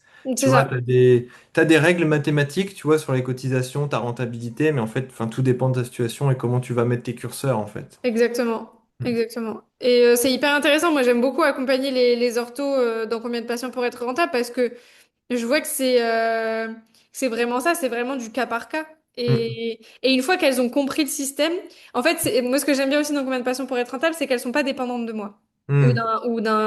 d'une connaissance externe. Je leur apporte les connaissances, je leur Mm. apporte juste en fait le prisme et l'angle de vue qui est celui-là, en leur disant, bah, ok, voilà, en fait, maintenant, la prochaine fois, si ton rythme de vie change, t'as juste à faire ça, ça, ça et ça, et t'as plus besoin de Mm. moi, tu sais le faire, en fait. Et Ouais. j'ai des nanas qui m'ont envoyé un message en me disant, bah, tu vois, là, je vais prendre un congé mat, je sais qu'en revenant, il faut que je fasse ça, ça, ça, Mm. mon chiffre d'affaires, machin, et je suis trop contente parce que je me dis qu'elles sont Mm. autonomisées, qu'elles ont compris le système. Ouais, ouais, carrément. Moi, je trouve que c'est un truc important, même si tu utilises Orthofinance, en fait, il vaut mieux passer un peu de temps à bien comprendre comment ça marche les cotisations, Mm. même de manière superficielle, mais avoir un peu l'intuition, parce que une fois que tu as compris ça, que tu as compris vraiment la rentabilité du cabinet, etc., tu peux prendre des décisions hyper informées, tu as beaucoup plus, tu as d'empowerment, je sais pas comment on dit en français, Ouais, mais ouais, ouais. tu sais, tu pilotes, comme tu pilotes tes finances, tu as moins de stress dans ta vie, tu peux prendre des décisions qui sont beaucoup plus informées. Donc ça Mm. vaut, je pense vraiment le coup de se former à ces sujets-là, surtout quand on est donc chef d'entreprise en libéral. Si tu fais l'impasse là-dessus, tu risques de prendre des très mauvaises décisions. Ouais, ouais, ouais, complètement. Bah, merci pour cet éclairage. En tout cas, c'est chouette. Et c'était juste ce qu'il faut d'informations, je pense. C'était ni trop chiant, ni trop bébête. Ok, Donc, c'était top. parfait. J'avais une autre question. Après, si jamais il y a d'autres sujets que tu veux aborder, c'est avec grand plaisir. Mais j'avais une dernière question. Et tu m'as dit que tu pourrais en faire une encyclopédie de cette question. Donc, j'ai hâte d'avoir l'encyclopédie. Mais si tu devais donner des leviers d'optimisation financière au cabinet pour les orthophonistes, qu'est-ce que tu dirais? Ouais, ça c'est une bonne question. En fait, tu vois, moi mon framework, tu vois, ma manière de penser là-dessus, c'est que dans un cabinet, en fait, si tu veux l'optimiser, tu vois, bon, déjà, faut voir si tu veux maximiser ton chiffre d'affaires. Tu vois, Mm, ça c'est quand même le levier qui est le plus important en libéral conventionné. C'est ce que tu peux piloter, c'est ton nombre de rendez-vous. mm, Donc ça, c'est un truc à pas négliger. Tu peux piloter ton AMO dans une certaine mesure pour les orthophonistes. Mais par exemple, nous, on a des gens, tu vois, chez Orthofinance, ils ont des chiffres d'affaires facilement à plus de 100 000 euros pour des mm, orthophonistes, par exemple. Et à chaque fois, je me dis, mais comment font-ils? Tu vois? Et nous, on voit des disparités énormes. On a des orthophonistes à 30 000 euros de chiffre d'affaires par an, des orthophonistes mm. à 100 000. Quelle est Ouais, la différence? Tu vois? D'où ça vient? Enfin, comment c'est ouais. possible? Tu vois? Et en fait, c'est très très simple. C'est le volume horaire. C'est-à-dire que souvent les gens à 100 000, ils prennent 5 semaines de congé par an, comme des salariés. Et ils travaillent tous les jours de la semaine, mais ils terminent pas à 10 heures du soir, tu vois. Ils commencent tous les jours à 9 heures, ils finissent à 17 heures, tu vois. Ils travaillent tous les jours, mais de manière ultra régulière. Et ça, c'est un des premiers leviers, en fait, c'est la maîtrise de l'emploi du temps, tu Mm, vois, pour une orthophoniste. Bon, même pour d'autres professions de manière générale. mm, Sur ce volet-là, tu vois, d'optimisation de l'emploi du temps, parce qu'on en revient donc à la question faut faire un max de séances, tu vois, si tu veux maximiser ton chiffre d'affaires. Un point qui est hyper important, c'est la digitalisation du cabinet. mm. Alors moi, je suis biaisé là-dedans parce que je vends un logiciel pour Oui. digitaliser le cabinet. Mais au-delà de ça, tu vois, pour ta prise de rendez-vous aujourd'hui, il faut une liste d'attente électronique. Tu vois, si tu Mm. fais crayon papier téléphone, tu vas perdre un temps de dingue. Mais dis Pour ça les à ta femme? Alors, je dis ça, je le dis à ma femme, et tu sais, ma femme, elle fait ce qu'elle veut, donc elle fait encore crayon papier, mais elle a la liste d'attente électronique et ça lui a quand même Ah, changé la vie. c'est déjà pas mal, ouais. Ça, quand même, bah, honnêtement, pour ta compta, tu vois, orthofinance, forcément, mais même des logiciels comme Indy, Esia, etc., c'est quand même bien parce que tu as de l'information en temps réel, Mm, etc. C'est puissant, tu vois, en termes de capacité de pilotage. Tu vois, les bilans pour les orthos, etc. Tous les logiciels qui te font gagner du temps, pour le coup, pour les orthos, le temps, c'est vraiment de l'argent. Donc, mm, il faut pas perdre de temps. Tu vois, les lapins, bah, je vais sur la gestion du cabinet, Fran, elle en parlerait mieux que moi, mais les gens qui viennent pas, il faut des règles et tout. Faut pas que mm. tu aies des trous dans l'emploi du temps. Tu vois, faut être un peu, tu vois, avoir des limites et bien les faire respecter. Bon, c'est pas sur financier, mais ça joue quand même parce que si tu as 10% de ton temps où tu es derrière ton bureau et tu fais rien, à chaque fois tu dis, c'est pas grave, je vais faire autre chose. Mais en fait, c'est quand même du temps où tu travailles pas. Donc C'est de c'est l'argent, du coup, qui rentre pas, hein, forcément, c'est de foncièrement. l'argent qui rentre pas. Et après, tu vois, c'est même un système qui s'auto-entretient parce que tu travailles pas, tu dis, bah, je vais faire mon administratif. Ça t'incite pas à automatiser Oui, l'administratif. c'est Tu vrai. vois? Donc, Ouais. voilà, ça, c'est un point important dans les leviers du cabinet que, tu vois, qui est pas forcément le plus simple à exploiter, mais qui est quand même un des plus puissants sur le long terme. Oui, après, il faut aussi remettre dans le prisme aussi qu'on n'est pas obligé de faire des chiffres d'affaires à 100 000 € si c'est pas nécessaire. Encore Non. une fois, tu vois, c'est oui, optimiser son temps, optimiser, digitaliser et gagner du temps. Mais voilà, le but, c'est pas non plus de tomber dans l'excès parce que je sais que ça peut être pris comme ça. Je veux pas non plus que ça soit pris de cette manière. Là, on parle de levier d'optimisation financière, mais évidemment, tout n'est pas à prendre au pied de la lettre, chères auditrices. Ouais, vous pouvez pas tout faire parce qu'à un moment, il y a un choix Mm. sur ce que vous voulez. Donc là, c'était le levier, j'augmente le chiffre d'affaires. Ouais, Tu as un autre levier qui marche hyper bien, qui est réduire la dépense. ouais, Alors, exact. soit quand on discute avec Florian, à chaque fois, il dit, bah, moi, je suis pas forte sur ce levier-là, tu vois. Mais en fait, globalement, tu as toujours une bonne occasion de dépenser des sous quand tu es orthophoniste. Donc, moi, je dis toujours, les dépenses contraintes, faut les minimiser. Ce qui est nécessaire pour faire fonctionner le cabinet, il faut essayer de dépenser le moins possible. En gros, dès qu'on t'impose quelque chose, il faut dépenser le moins possible. Tu vois, sur les loyers, dans les orthofinances, on a des gens qui ont des loyers à 200 euros, il y en a qui ont des loyers à 1 100 euros, tu Mm. vois, pour le même bureau.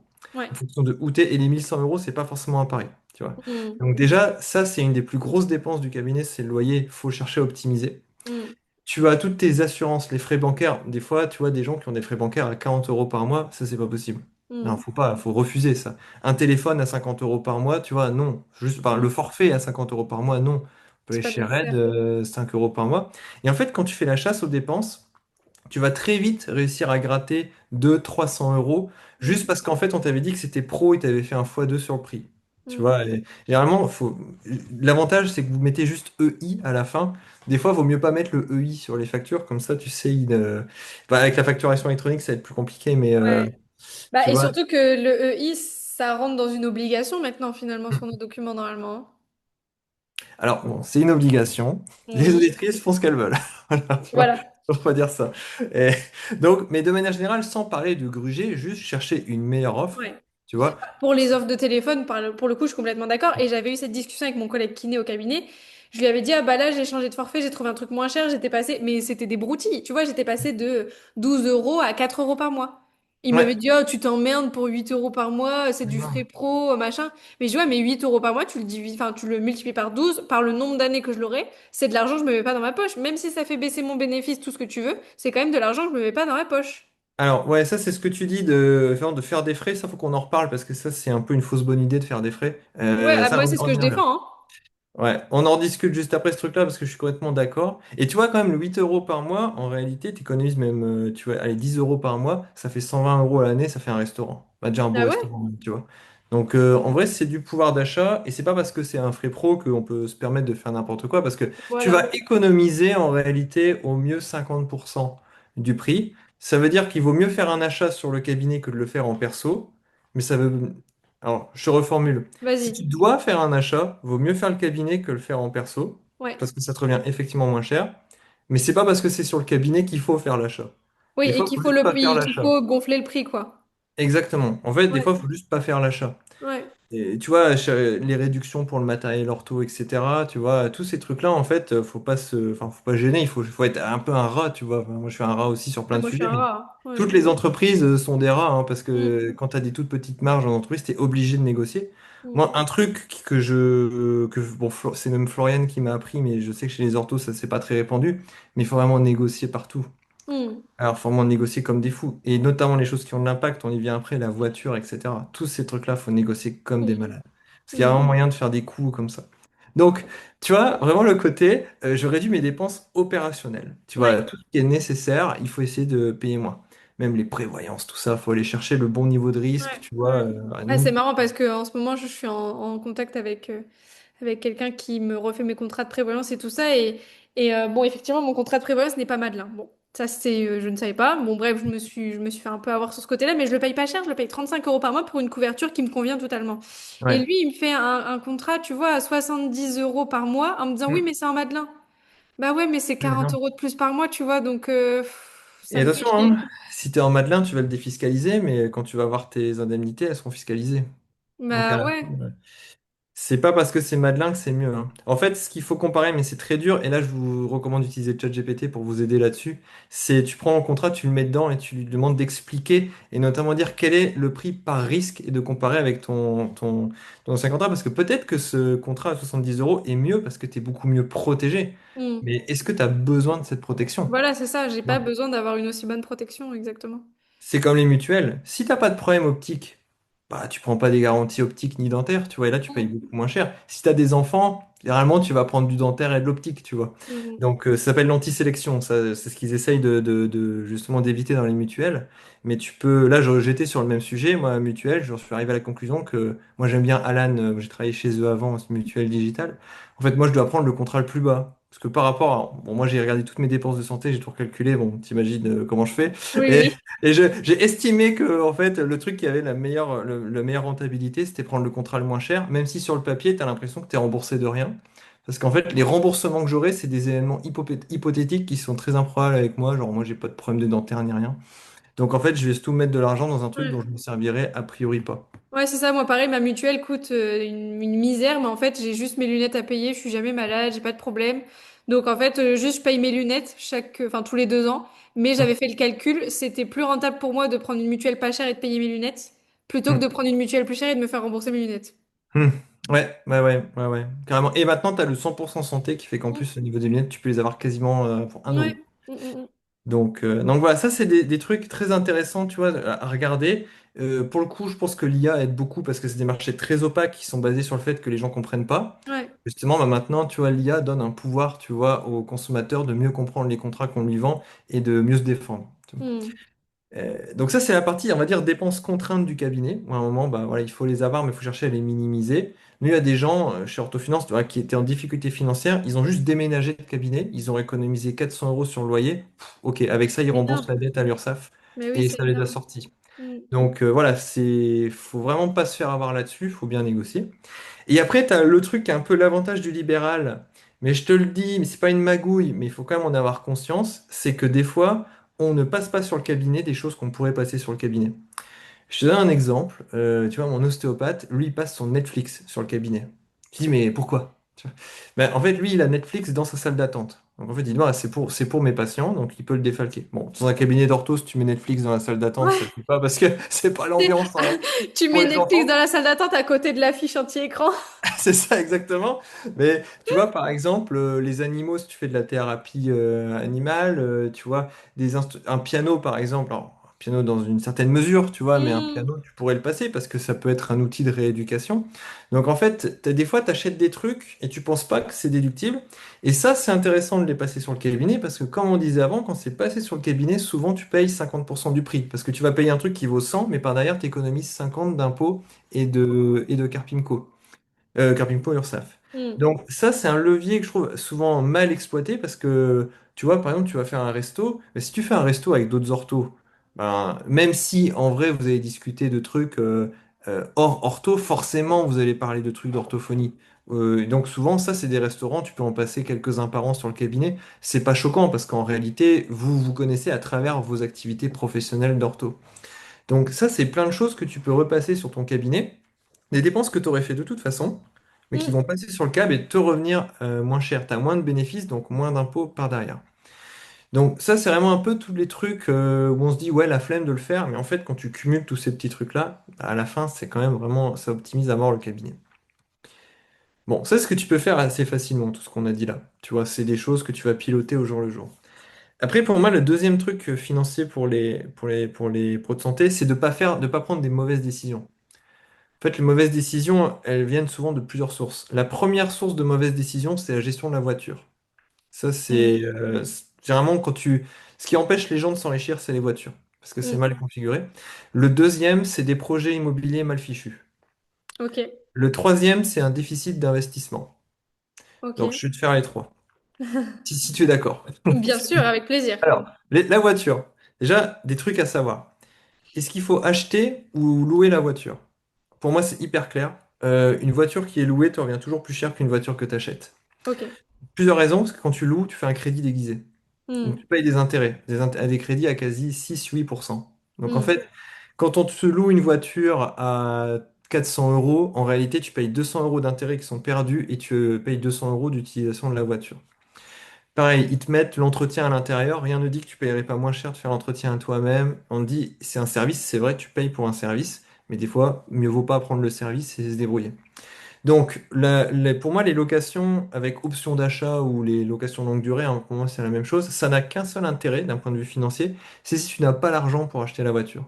Si mm, effectivement tu peux pas l'acheter, tu démarres, t'as pas de patrimoine, t'as pas de sous, vaut mieux louer et pouvoir avoir une voiture et pouvoir faire des choses avec, notamment bah, développer ton cabinet. Mais dès que tu as un peu d'épargne, tu as intérêt à acheter ta voiture. Aussi parce que quand tu dois l'acheter, tu vois le vrai prix et ça t'empêche d'acheter des voitures trop grosses pour toi. Alors qu'en LOA, tu dis ouais, c'est 600 euros, ok, t'as un méga 4x4, mais en fait 600 euros c'est gigantesque mm. pour un budget. Ouais. Donc ça, c'est un premier point à voir et souvent les gens ils partent sur des LOA parce que c'est plus simple, mais je trouve que typiquement c'est une décision à fort enjeu. Il vaut mieux passer du temps, prendre des voitures d'occasion, ça clairement ça coûte moins cher aussi. Et si Mm. tu prends du neuf, là, il faut négocier à fond dans les garages parce que tu as les réductions pour les pros de santé. Il faut exploiter le fait que tu les achètes en fin d'année. Souvent, ils veulent liquider le stock, donc ils sont prêts à faire des gestes. Tu mets en concurrence les garages. Nous, on met systématiquement 10 garages en concurrence quand on achète une voiture. Donc ça, De en marques optime. différentes, du coup? 10 garages différents autour de notre zone. Mm, Souvent, en plus, le pire, c'est que c'est souvent le même concessionnaire parce qu'il y a eu de la consolidation là-dedans, mais même les vendeurs, ils se battent en fait. Donc, on mm, fait le moins 10 ans, tu sais, une enchère inversée, c'est à celui qui propose le prix le moins cher. Et ça, c'est con, mais tu vas récupérer 2 000 à 3 000 euros. Honnêtement, moi, je sais pas gagner 3 000 euros en 10 minutes en appelant ouais. en 1 heure et en discutant avec des gens, tu vois. Mm. C'est un impact énorme. Donc, tu vois, sur l'achat de véhicules, il y a vraiment des trucs à faire. Je voudrais juste rebondir sur le fait que tu dis en début d'activité, par exemple, si t'as pas de patrimoine, le mieux c'est de faire une LOA. Mais est-ce que le mieux du coup serait pas de contracter un crédit à la banque pour s'acheter une petite voiture? Moi, par exemple, c'est ce que j'ai Ouais. fait. Du coup, est-ce que c'est une mauvaise idée ou est-ce que ça va en vrai? C'est une bonne idée. Il faut juste que, idéalement, le taux à la banque soit inférieur au taux du crédit qui t'est fait sur la LOA. Ce qui Ouais. est souvent le cas. Ça, c'est ce que faisaient les gens avant, parce que les constructeurs faisaient pas de LOA. C'est une bonne idée parce que c'est un autre avantage de faire ça, c'est que tu es quand même propriétaire de la voiture. Mhm. Et donc, tu choisis quand tu la vends. Ouais. Tu choisis à qui tu la vends et, entre guillemets, à quel prix. Parce que quand tu fais une LOA, on fixe un prix d'achat, un prix de vente, et souvent, à la fin, tu te fais éclater sur les frais, le fait de remettre en peinture, les petits chocs, etc. Donc, après, bon, moi, c'est un de mes principes. Moi, je veux toujours être propriétaire des choses et pas locataire. Tu vois. Mhm. Moi, je suis très vieille école, j'aime bien posséder pour contrôler les choses. Mhm. Mais après, il y a des gens, ils préfèrent consommer un usage, tu vois. Mais il Mhm. faut savoir que consommer un usage, c'est pas forcément moins cher parce que justement, tu payes des intérêts là-dessus. Ouais, ok. Et vraiment, je répète, c'est important. Le fait de se dire, je l'achète, tu te mets des blocages psychologiques à cause du Ouais. prix. Il faut que je C'est mette ça, du ça. coup, moi j'ai acheté une petite voiture, j'ai acheté une petite. Alors elle est très bien, c'est une Fiat 500, j'aurais pu m'acheter quelque chose de bien plus. Enfin, bien moins cher, une Twingo ou que sais-je. Mais j'ai pas pris un gros modèle. Et là, justement, on regarde pour s'acheter une deuxième voiture et quand je vois les prix, je tique, je me dis, mais est-ce qu'on a vraiment besoin d'avoir un si beau modèle aussi cher, tu vois? Ouais, exactement. Donc c'est très bien d'avoir cette discipline, tu vois, à l'achat, même si tu fais pas l'achat, juste pour choisir le modèle. Mm. Ça aide. Donc vraiment très clairement, aujourd'hui, imagine que, tu vois, moi j'ai fait avec la mienne, j'ai fait la comparaison. Si je l'avais pris en LOA, j'aurais payé 650 euros par mois. Donc de pure utilisation, c'est hors essence, assurance, tout Ouais, ça. ouais, ouais. Le fait de l'avoir acheté, moi j'ai une hypothèse sur le prix de vente, etc. En réalité, elle me revient à 300 euros par mois de coût Mm. réel à la revente. Ouais. Donc, tu vois, il y a pas photo. 300 Ouais. euros par mois dans mon cas, moi, je les garde 8 ans. Bah, regarde la différence de patrimoine à la sortie. Hmm. C'est gigantesque. Et en Ouais. fait, c'est ça qui empêche les gens de s'enrichir. C'est le Hmm. fait de payer de ces intérêts-là. En fait, t'enrichis la banque plutôt que toi-même. Ouais. Donc, c'était la première partie de l'équation qui est faut-il acheter et louer. Il y a Ouais. une deuxième partie de l'équation qui est plus simple. C'est est-ce que je la prends sur le cabinet? Et donc, je défalque. Donc, Hmm. défalquer, ça veut dire déduire, hein, Hmm. tu vois, les dépenses. Ou est-ce que je la prends en perso et j'utilise le système des indemnités kilométriques? Pour moi, si tu veux pas te prendre la tête, il vaut mieux prendre en perso et passer les indemnités kilométriques. Première raison, c'est beaucoup plus simple. Tu fais des multiplications, c'est hyper simple, t'as pas besoin de garder les justificatifs, etc. Deuxième raison, souvent, bah, c'est très avantageux par rapport à l'argent que tu peux récupérer les indemnités kilométriques.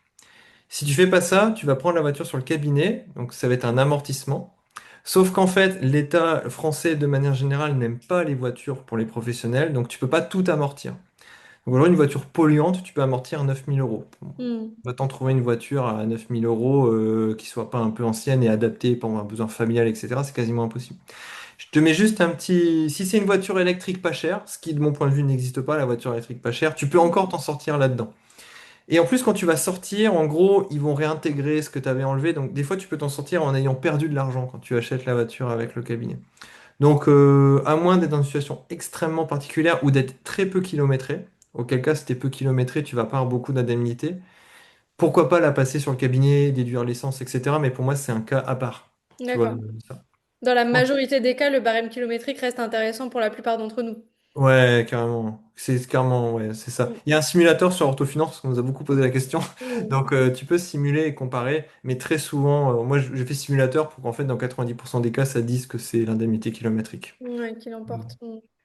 Donc ça, vraiment, si tu gères bien ta voiture, ça, c'est une optimisation de ouf et ça va battre tous les petits trucs de rat qu'on discutait avant. Tu vois, je vais acheter mes timbres, mes documentaires et Ouais. machin. Je dis, ouais, très bien. En fait, juste, tu fais pas d'erreur sur ta voiture. Tu as fait 30 fois le résultat que tu vas avoir sur acheter des ramettes de papier à Action, tu vois. Ouais, ouais. Donc ça, c'est le premier point. Et le deuxième, c'est l'immobilier. Parce que, et ça, on revient à notre discussion sur la retraite, c'est quand tu es pro de santé, comme ta couverture sociale est moins bonne, souvent, le bon plan, c'est bon, d'acheter sa résidence principale au bout d'un moment. Ça, c'est un concept. Mais surtout d'acheter les murs du cabinet.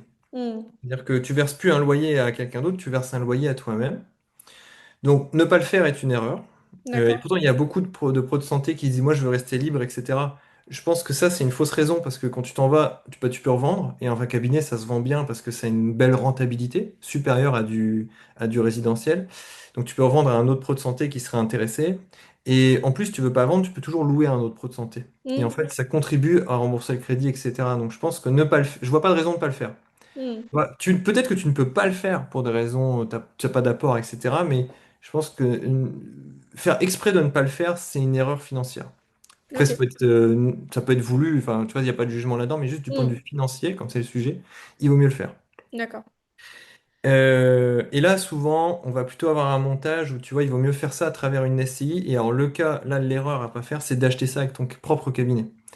Parce que quand tu vas acheter avec ton cabinet, tu vas être content, tu vas l'amortir, donc tu vas payer beaucoup moins d'impôts, mais à la sortie, tu vas te prendre une plus-value à l'URSSAF et la Carpinco.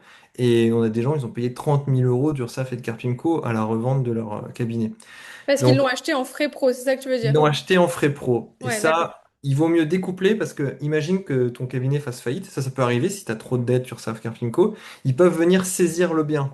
Et en fait, D'accord. dans la gestion de patrimoine, on va souvent tout compartimenter pour empêcher, tu vois, une saisie Ouais. de tes biens. Donc souvent, il faut compartimenter dans des sociétés, une société qui possède le bien et ton cabinet qui reste tout seul, qui est locataire. Tu prends dans une poche, tu la mets dans l'autre, parce qu'en fait, fondamentalement, si tu possèdes le bien et ton cabinet, bah, c'est de l'argent de ton cabinet qui va quand même chez toi. Mais il faut pas faire d'erreur de montage là-dedans. Donc, pour les gens qui le font, souvent, le mieux, c'est de se rapprocher d'un notaire. Si le Hmm. notaire, c'est gratuit. Bon, généralement, si tu vas le voir gratuitement, il faut lui donner la vente à la fin, parce que sinon, c'est pas très sympa. Mais eux, ils sont capables, tu vois, de bien donner les bons montages, etc., pour pas te tromper, Hmm. justement, là-dedans.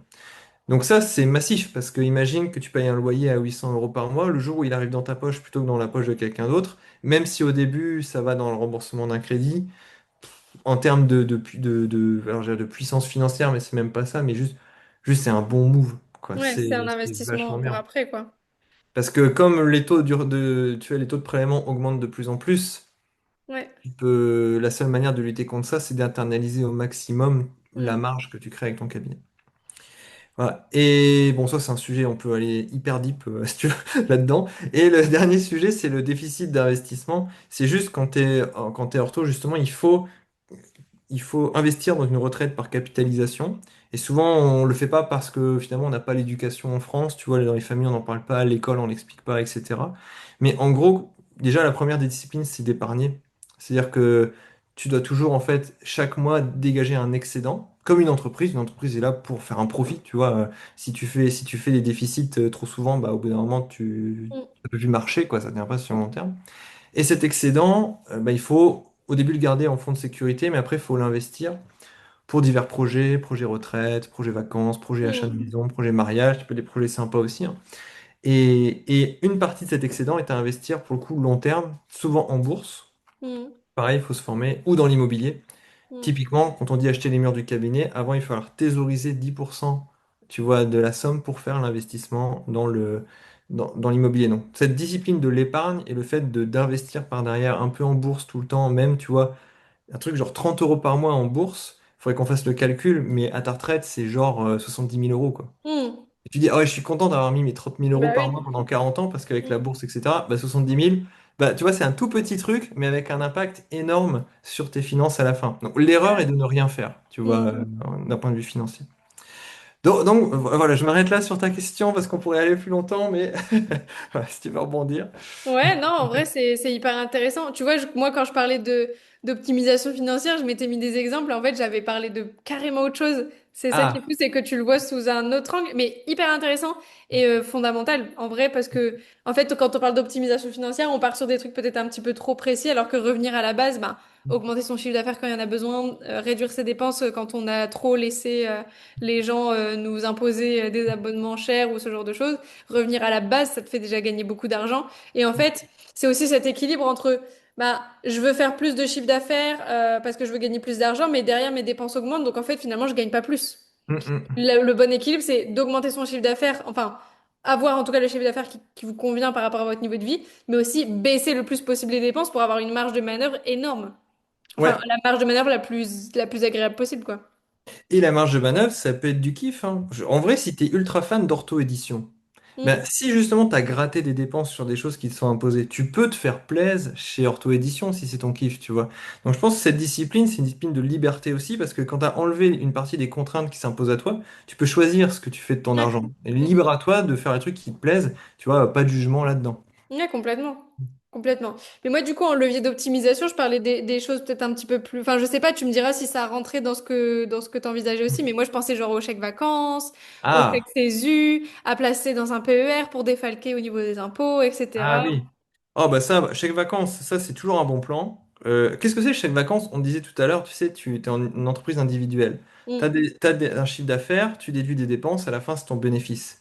En fait, quand tu passes des chèques vacances, tu convertis en fait une partie de l'argent que tu as sur ton compte, tu le passes comme une dépense pro, parce qu'en fait c'est déductible du cabinet, sauf que c'est une dépense pro que tu peux exploiter pour aller en vacances. Mm. En gros, tu fais payer tes vacances aux frais de l'URSSAF, en gros, c'est ça Ouais. l'idée. Alors, les chèques vacances, c'est assez facile, les ordres de grandeur. En gros, de manière générale, tu as toujours intérêt à prendre à peu près 560 euros, 30% du SMIC chaque année.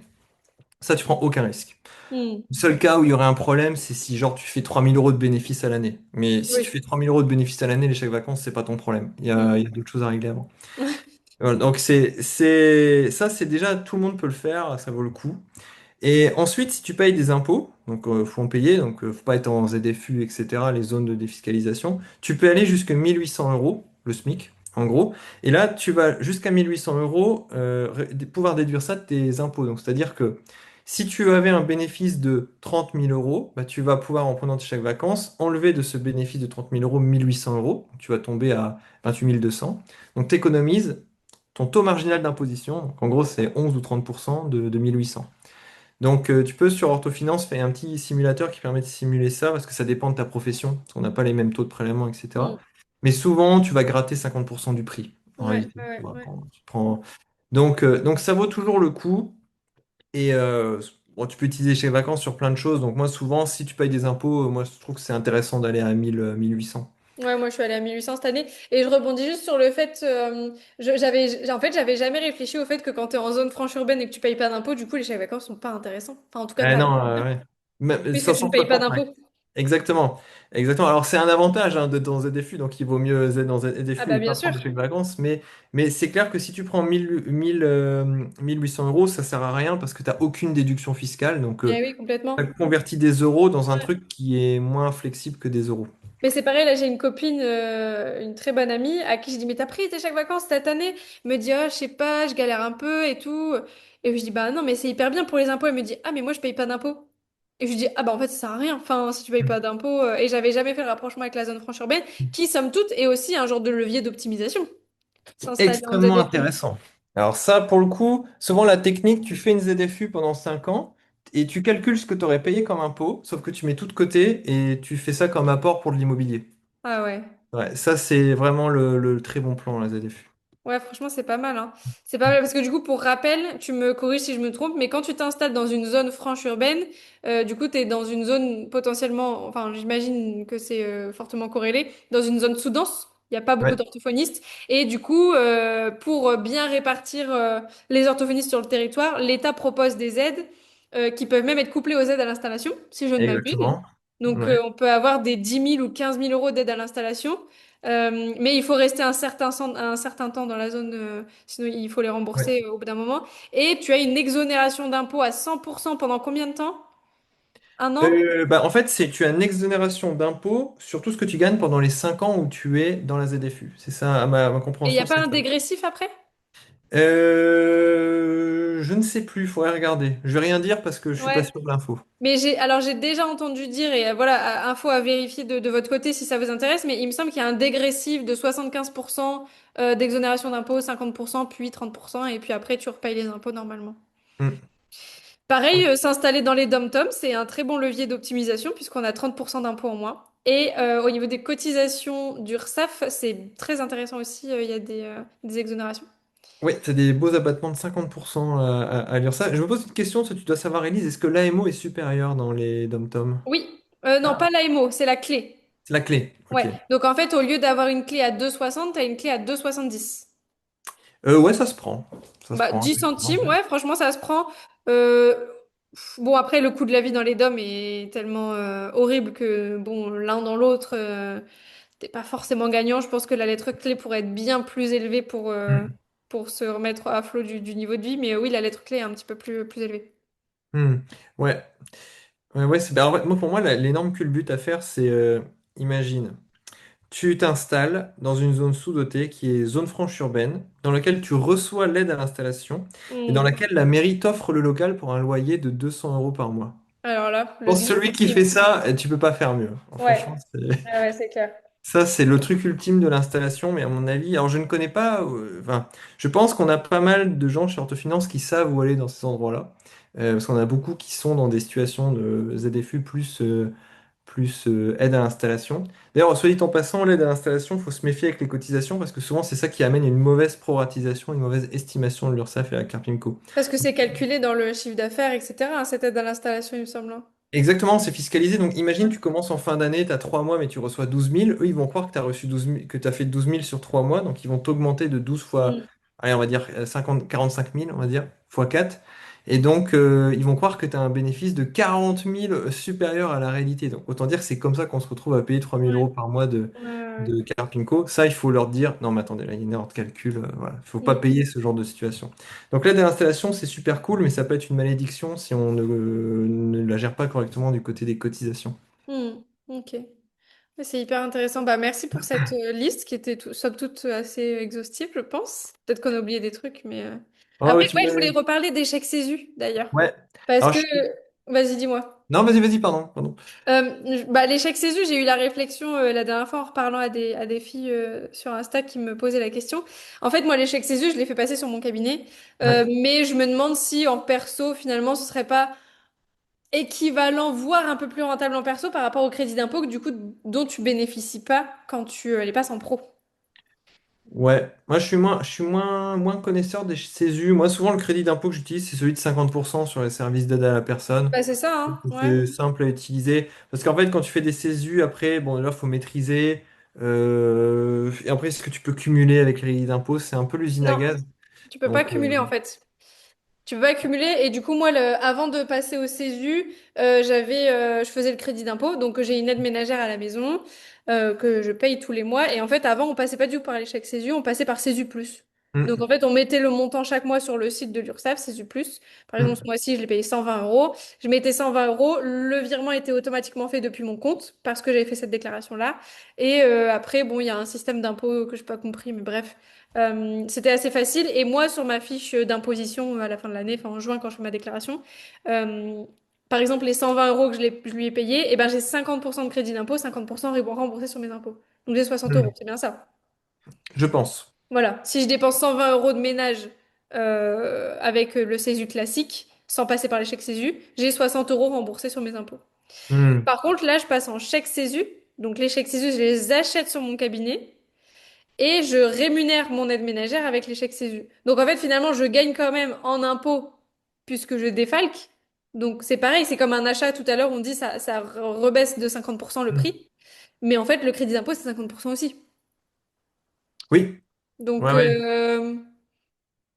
j'ai du mal à me Euh, dire quel est le plus avantageux parce que il me semble au tout début, quand tu as parlé des chèques CESU sur Orthofinance, tu pensais que c'était cumulable et du coup, je m'étais dit, mais l'aubaine.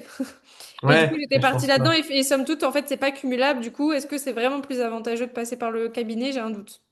Ouais, j'aurais du mal à dire, ça fait longtemps que j'ai regardé à ça, mais généralement dans les impôts, il n'y a pas de truc, tu sais, où il n'y a pas de, il y a pas de cas ultra optimal, parce que l'État n'est pas bête en fait, et tu Mm. sais, ils ont bien calculé ces trucs-là pour que t'offrir différents chemins, mais qu'à la fin les chemins t'offrent le même avantage. Ouais, ouais, ouais. Donc moi je tenterai pas une optimisation là-dessus, moi je trouve que, moi j'aime bien, je trouve que la simplicité a une valeur.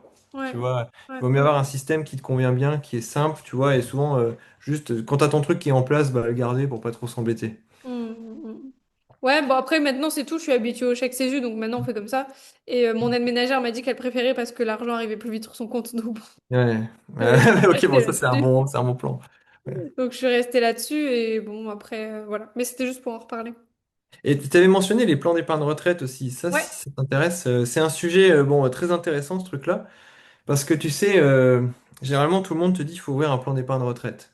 Bon, généralement, ceux qui te disent ça, ils ont une commission quand tu ouvres le plan d'épargne retraite. C'est quand même le truc à savoir. Le banquier, le conseiller en gestion de patrimoine, il a forcément un intérêt à ce que l'affaire se fasse. Donc Mm, c'est rare que quelqu'un te dise qu'il faut pas faire quelque chose, surtout quand la personne est rémunérée si tu fais quelque chose. Donc, en fait, le plan d'épargne retraite, il faut quand même savoir que bon, c'est un bon produit pour préparer la retraite. Quel est l'avantage? Tu mets de l'argent dessus. Tout ce que tu fais est enlevé de ta base taxable. C'est-à-dire, si ton bénéfice est de 30 000 euros et tu mets 5 000 euros sur ton PER, bah, ton bénéfice il est baissé de 30 moins 5 000, donc ça fait 25 000. Donc par derrière, bah, tu mets ça dans la formule des impôts, tu économises peut-être 30%. Tu vois, donc, d'ailleurs, si t'es pas à la tranche marginale d'imposition à 30%, pour économiser zéro, ça sert à rien. Pour économiser 11, bof. ouais. Pourquoi ton argent il est bloqué jusqu'à ta retraite? Et ça, faut bien définir ce que c'est la retraite. C'est la liquidation de ton premier régime de retraite. Donc ça veut dire que plus l'État repousse l'âge de la retraite, moins tu peux facilement accéder à ton argent. Donc pour moi, pour bloquer de l'argent, il faut avoir une vraie raison. La vraie raison, pour moi, c'est l'avantage fiscal.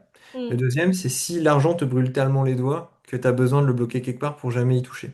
mm. Bien qu'en vrai, tu pourrais le ressortir si tu changes de résidence principale ou si tu deviens manchot et que tu te jettes. En gros, c'est un peu les cas.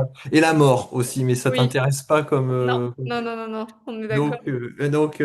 Le PR, voilà, c'est d'autant plus que finalement, et ça c'est un truc, faut pas confondre le contenant et le contenu. Parce que qu'est-ce qui va faire que tu vas gagner de l'argent sur un PER? C'est pas le fait que ce soit un PER, c'est ce que tu vas acheter. Tu vois, tu vas acheter des actions, tu vas acheter ce qu'on appelle des ETF, c'est des ensembles d'actions. Et en fait, si tu mets 100% en bourse, tu vas sûrement avoir des très bonnes performances, mais avec une volatilité qui est très élevée. Si tu laisses sur ce qu'on appelle les fonds euros, qui sont vraiment des obligations de l'État français et Mm, d'entreprise, bah, tu vas gagner un peu comme le livret A.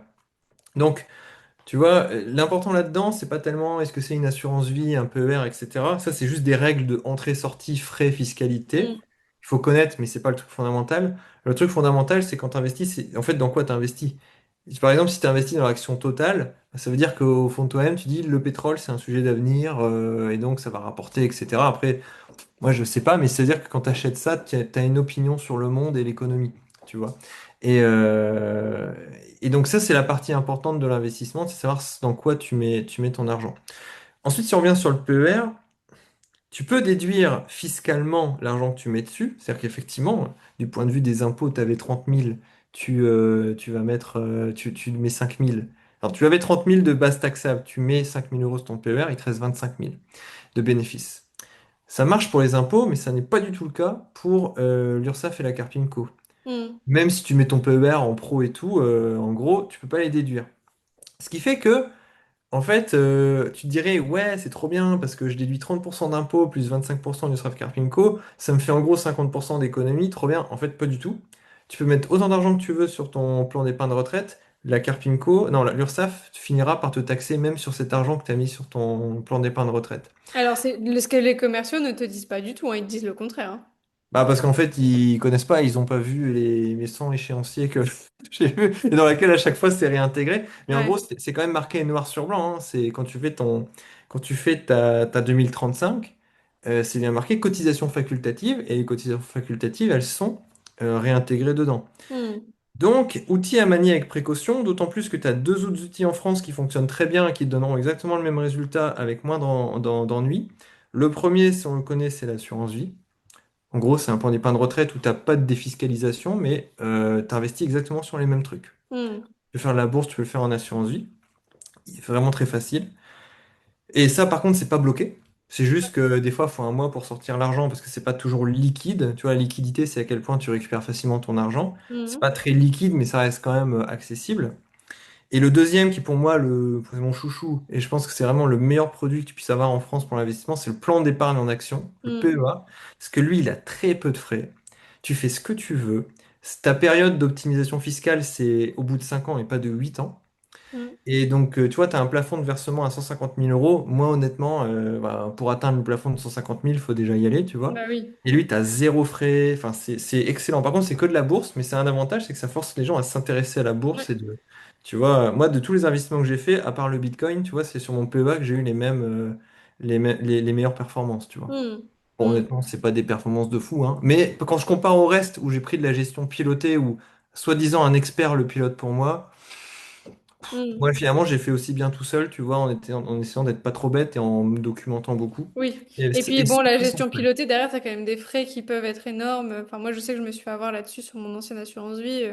Exactement. J'étais en gestion pilotée à 100%. Le peu d'intérêt que je faisais, il partait dans les frais. Donc, Ouais, en fait, il faut savoir que sur la gestion pilotée, sur le long terme, en fait, 90% des fonds font moins bien que le marché. C'est-à-dire que tu aurais acheté un ETF monde, truc ultra classique, ultra simple, tu aurais fait mieux que 90% sur 10 ans, que sur 10 ans, tu aurais fait mieux que 90% de l'ensemble des fonds pilotés. hmm. Bon, après, ETF, il y a d'autres problèmes, mais il n'y a rien de parfait. Mais en tout cas, Non, quand on bien dit sûr. que des experts gèrent, en fait, des experts gèrent sur le court terme, ça peut être hyper intéressant. Il y a des fonds très bons. Hmm. Ça, c'est une réalité aussi. Il y a des fonds exceptionnels. Mais généralement, les fonds exceptionnels, c'est pas accessible en claquant des doigts. Parce Hmm. qu'ils sont exceptionnels, tu vois.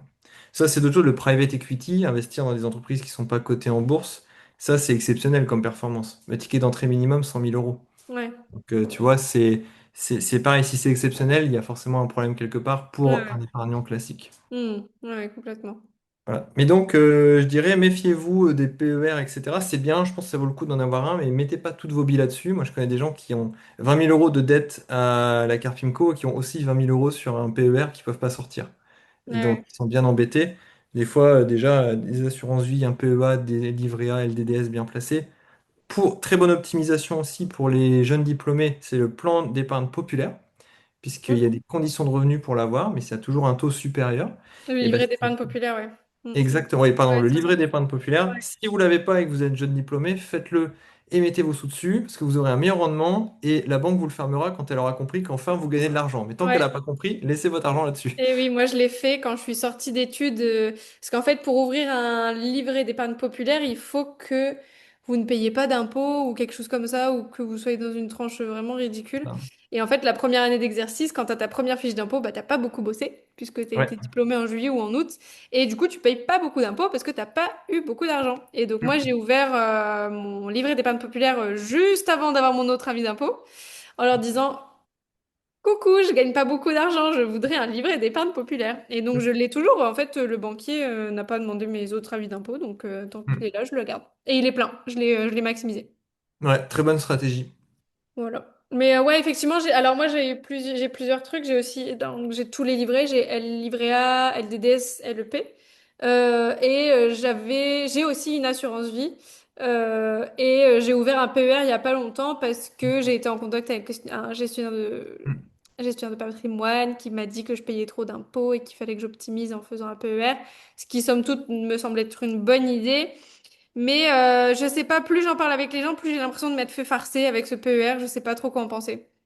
Non, je pense pas que tu te sois fait passer parce que au final, et c'est vrai que tu vas pouvoir optimiser tes impôts maintenant, ça c'est cool. Je pense que c'est utile de l'avoir, faut juste bien connaître les règles. C'est surtout que ça va te fournir en fait un autre outil que tu peux utiliser. Donc ça, pour moi, ça vaut le coup. Et pour le coup, accessoirement, vu que je lui ai parlé aussi à ton gestionnaire de patrimoine, moi, il m'a repéré dans mes avis d'impôts que j'avais oublié de correctement faire ma déclaration des PER. Et donc, j'ai renvoyé ça aux impôts et j'ai récupéré 2000 € Excellent. qu'il m'avait pris en trop. Donc, je dirais que le tien est de qualité. Ok, bon, Pour ça va ces gestes alors. de qualité. Ok, ça va alors.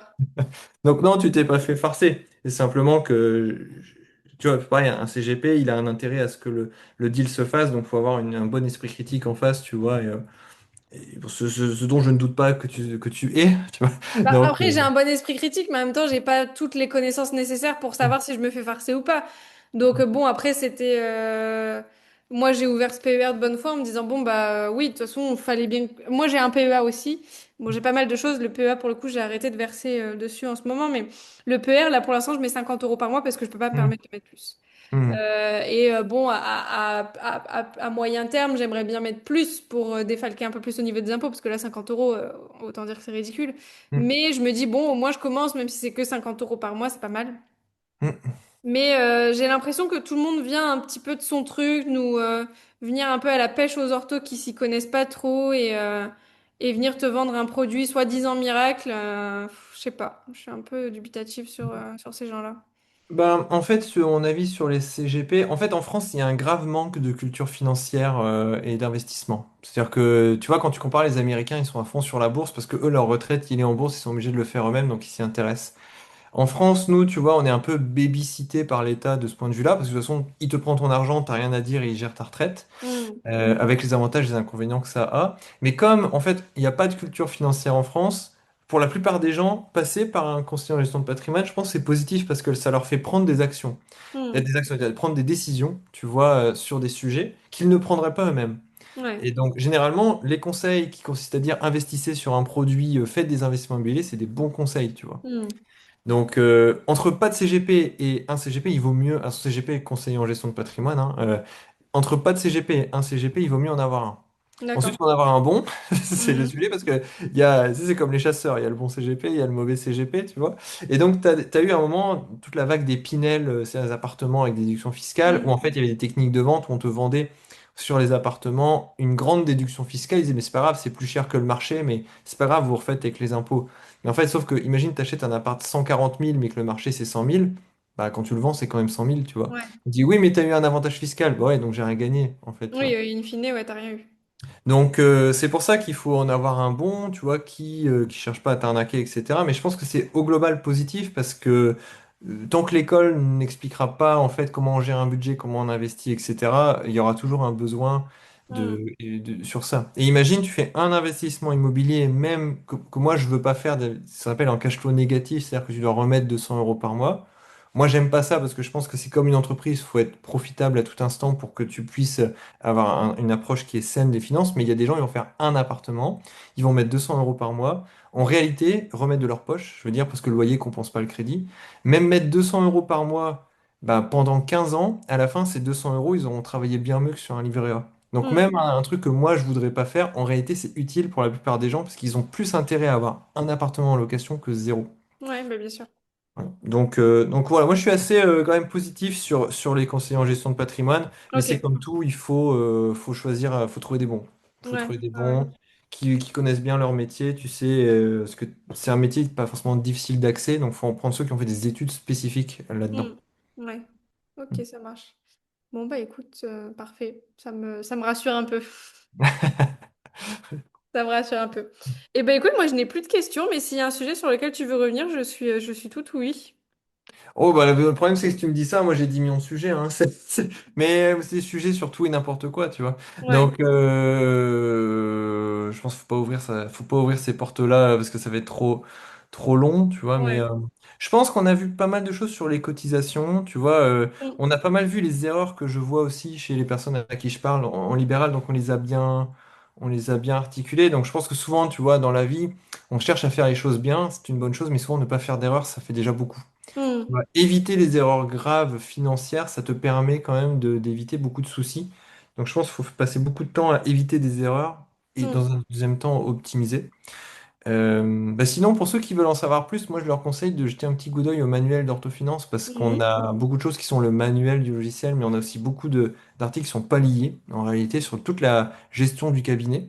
Tu Ouais. vois, l'histoire de voiture, les chèques vacances, le micro BNC versus le réel, tu vois, Mm. ça c'est toujours un sujet. Ça, on explique comment ça marche, comment tu peux changer, etc. Donc, pour ceux qui se posent des questions, qui veulent creuser à l'écrit, bah, je pense qu'ils peuvent vraiment passer un peu de temps dessus, ça devrait les éclairer. Et ces manuels-là, ils sont disponibles en libre accès, même si on n'est pas inscrit sur la plateforme, hein, c'est ça que tu disais. Ah ouais, c'est vraiment, c'est libre, oui, c'est Ouais, comme un blog, tu vois, t'as ouais. pas besoin d'être... En fait, Orthofinance, si tu payes, à quoi tu as accès, c'est surtout l'accès au simulateur où tu auras Mm. les calculs à l'infini Ouais. pour tous les mois, etc. Il y a beaucoup de choses gratuites, hein. Les simulateurs de congé maternité, d'achat de véhicules, d'achat de vacances, c'est gratuit, même pas besoin Ok. de mettre un mail. Ouais. Donc, tu as beaucoup de choses gratuites sur Orthofinance et l'abonnement, lui, va plutôt être sur le cœur de ce qu'on propose, qui est anticiper ta Mm. régularisation. Moi, j'ai même envie de dire, si tu veux pas acheter Orthofinance, tu vas sur le manuel, tu lis, tu vas comprendre, tu fais un Excel, ça va marcher. Tu vois, Mm. c'est juste que la plupart des gens, ils ont pas envie de s'embêter à faire un Bien sûr. Excel là-dessus, tu vois. Ouais. Donc voilà, mon message de la fin, moi, ce serait plutôt sur tous ces sujets-là financiers, en fait, ça vaut le coup d'y passer du temps, de développer son esprit critique, tu vois, là-dessus et d'être au courant parce que pour les heures que vous allez passer là-dessus, ça va vous rapporter énormément, alors pas Mm. forcément que financièrement, mais en sérénité d'esprit, tu vois, en capacité de contrôle du cabinet, de sa trajectoire financière, Mm. etc. Donc c'est un très très bon investissement qui en plus demande beaucoup moins d'heures que de devenir pro de santé en libéral où il faut 5 ans et c'est très C'est vrai, compliqué. c'est vrai, c'est vrai. C'est beaucoup plus simple de faire la partie financière. C'est vrai qu'on se fait une montagne de ça, mais finalement, quand on se dit qu'on a passé 5 ans pour devenir ortho, on peut bien faire ça pour gérer le reste de sa vie. Ouais, C'est exactement. rentable, on va dire. C'est rentable, ouais, c'est clairement rentable. Bah écoute, merci beaucoup Aurélien, c'était trop chouette de faire cet épisode avec toi, ça m'a fait trop plaisir. Et ben, si tu as 10 000 sujets à aborder, on pourrait très bien se refaire un épisode avec d'autres sujets. Ah, mais si tu veux, bah écoute, moi ça a été un plaisir de faire l'épisode avec toi. Bon, tu le savais, moi j'adore raconter ces histoires-là, donc Bah t'avais oui, un bon client en m'invitant, tu vois. c'est vrai, Et c'est vrai. mais si tu veux ouvrir des portes pour les prochains, moi un sujet auquel je réfléchis beaucoup, et en plus je travaille dedans, c'est quand même l'impact de l'IA sur le monde du travail, les sociétés, l'impact de l'IA, tu vois, pas sur le domaine de la santé et des orthos. Ça, c'est intéressant parce que bon, comme Florian est orthophoniste, moi Ouais. je vois très bien, tu vois, les utilisations possibles. Je pense que c'est un sujet qui est assez structurant tu vois, et qui est abordé dans les médias sous des angles un peu particuliers, souvent négatifs. Hmm. Je pense qu'il y a beaucoup de choses hyper intéressantes à regarder là-dedans parce que bon, désolé, je te fais une petite digression, mais Non, quand pas tu grave. vois les contextes de déserts médicaux, de difficultés d'accès aux soins, etc., quand tu vois en parallèle qu'un outil comme ChatGPT, sur la base de l'entretien, c'est-à-dire qu'il ne te voit pas, mais juste il te parle, tu lui parles, il est aussi bon qu'un médecin. Et en fait, quand tu mets un médecin dans la boucle, les résultats baissent. C'est-à-dire qu'il vaut mieux pas avoir de médecin quand tu as ChatGPT. Tu dis, attends, il y a quand même des trucs Hmm. importants là-dedans. Et dans la pratique orthophonique, tu as énormément de cas où tu peux l'utiliser qui vont augmenter ta productivité. Ça, c'est un Hmm. peu l'usage basique. Mais en tant que même copilote, tu sais, et aide, lui, il a accès à toute la littérature. Il connaît des choses que Hmm. ben, le cerveau humain peut pas avoir accès. Donc, c'est un outil qui peut être extrêmement puissant pour améliorer la qualité, tu sais, de la rééducation. Ouais. Et tu vois, moi, je m'en sers beaucoup comme un coach. Dire c'est mon coach, tu vois, je dis moi je pense ça, mais où sont les biais dans mes raisonnements? Où est-ce que j'ai tort? Tu vois, et lui il me dit bah là tu devrais quand même revérifier, etc. Donc t'as vraiment des usages que je trouve hyper positifs dans l'éducation aussi, tu vois que en fait, qu'est-ce qui aujourd'hui alors c'est hyper intéressant ce truc-là. Bon, allez, je te fais une digression, hein, mais si tu as des enfants et que tu veux les faire progresser, s'il y a un truc que tu peux mettre en place, tu as plein d'études qui montrent que si tu fais un coaching one-on-one en anglais, en gros, tu fais du cours particulier avec des enfants, c'est ça qui augmente en moyenne le plus leur résultat scolaire. Hors pathologie, hein, bien sûr, hein. Hmm. ni un enfant qui est dyslexique, c'est pas là, c'est une rééducation, mais si tu enlèves les pathologies, vraiment le fait d'avoir un professeur particulier, c'est l'intervention, tu vois, qui permet d'augmenter le plus pour un temps donné les résultats des élèves. Mais ça, c'était une source d'inégalité majeure. Parce que Mm, soit tu peux te payer un prof particulier, soit tu peux pas. Donc l'école reproduit ces inégalités. Maintenant que tu as un chat GPT à 20 euros par mois et pas par de l'heure, tu vois, mm, tu peux lui poser toutes les questions que tu veux. Il peut être ton coach un peu socratique, tu sais, il donne jamais la réponse, mais il va mm, t'amener à penser des choses.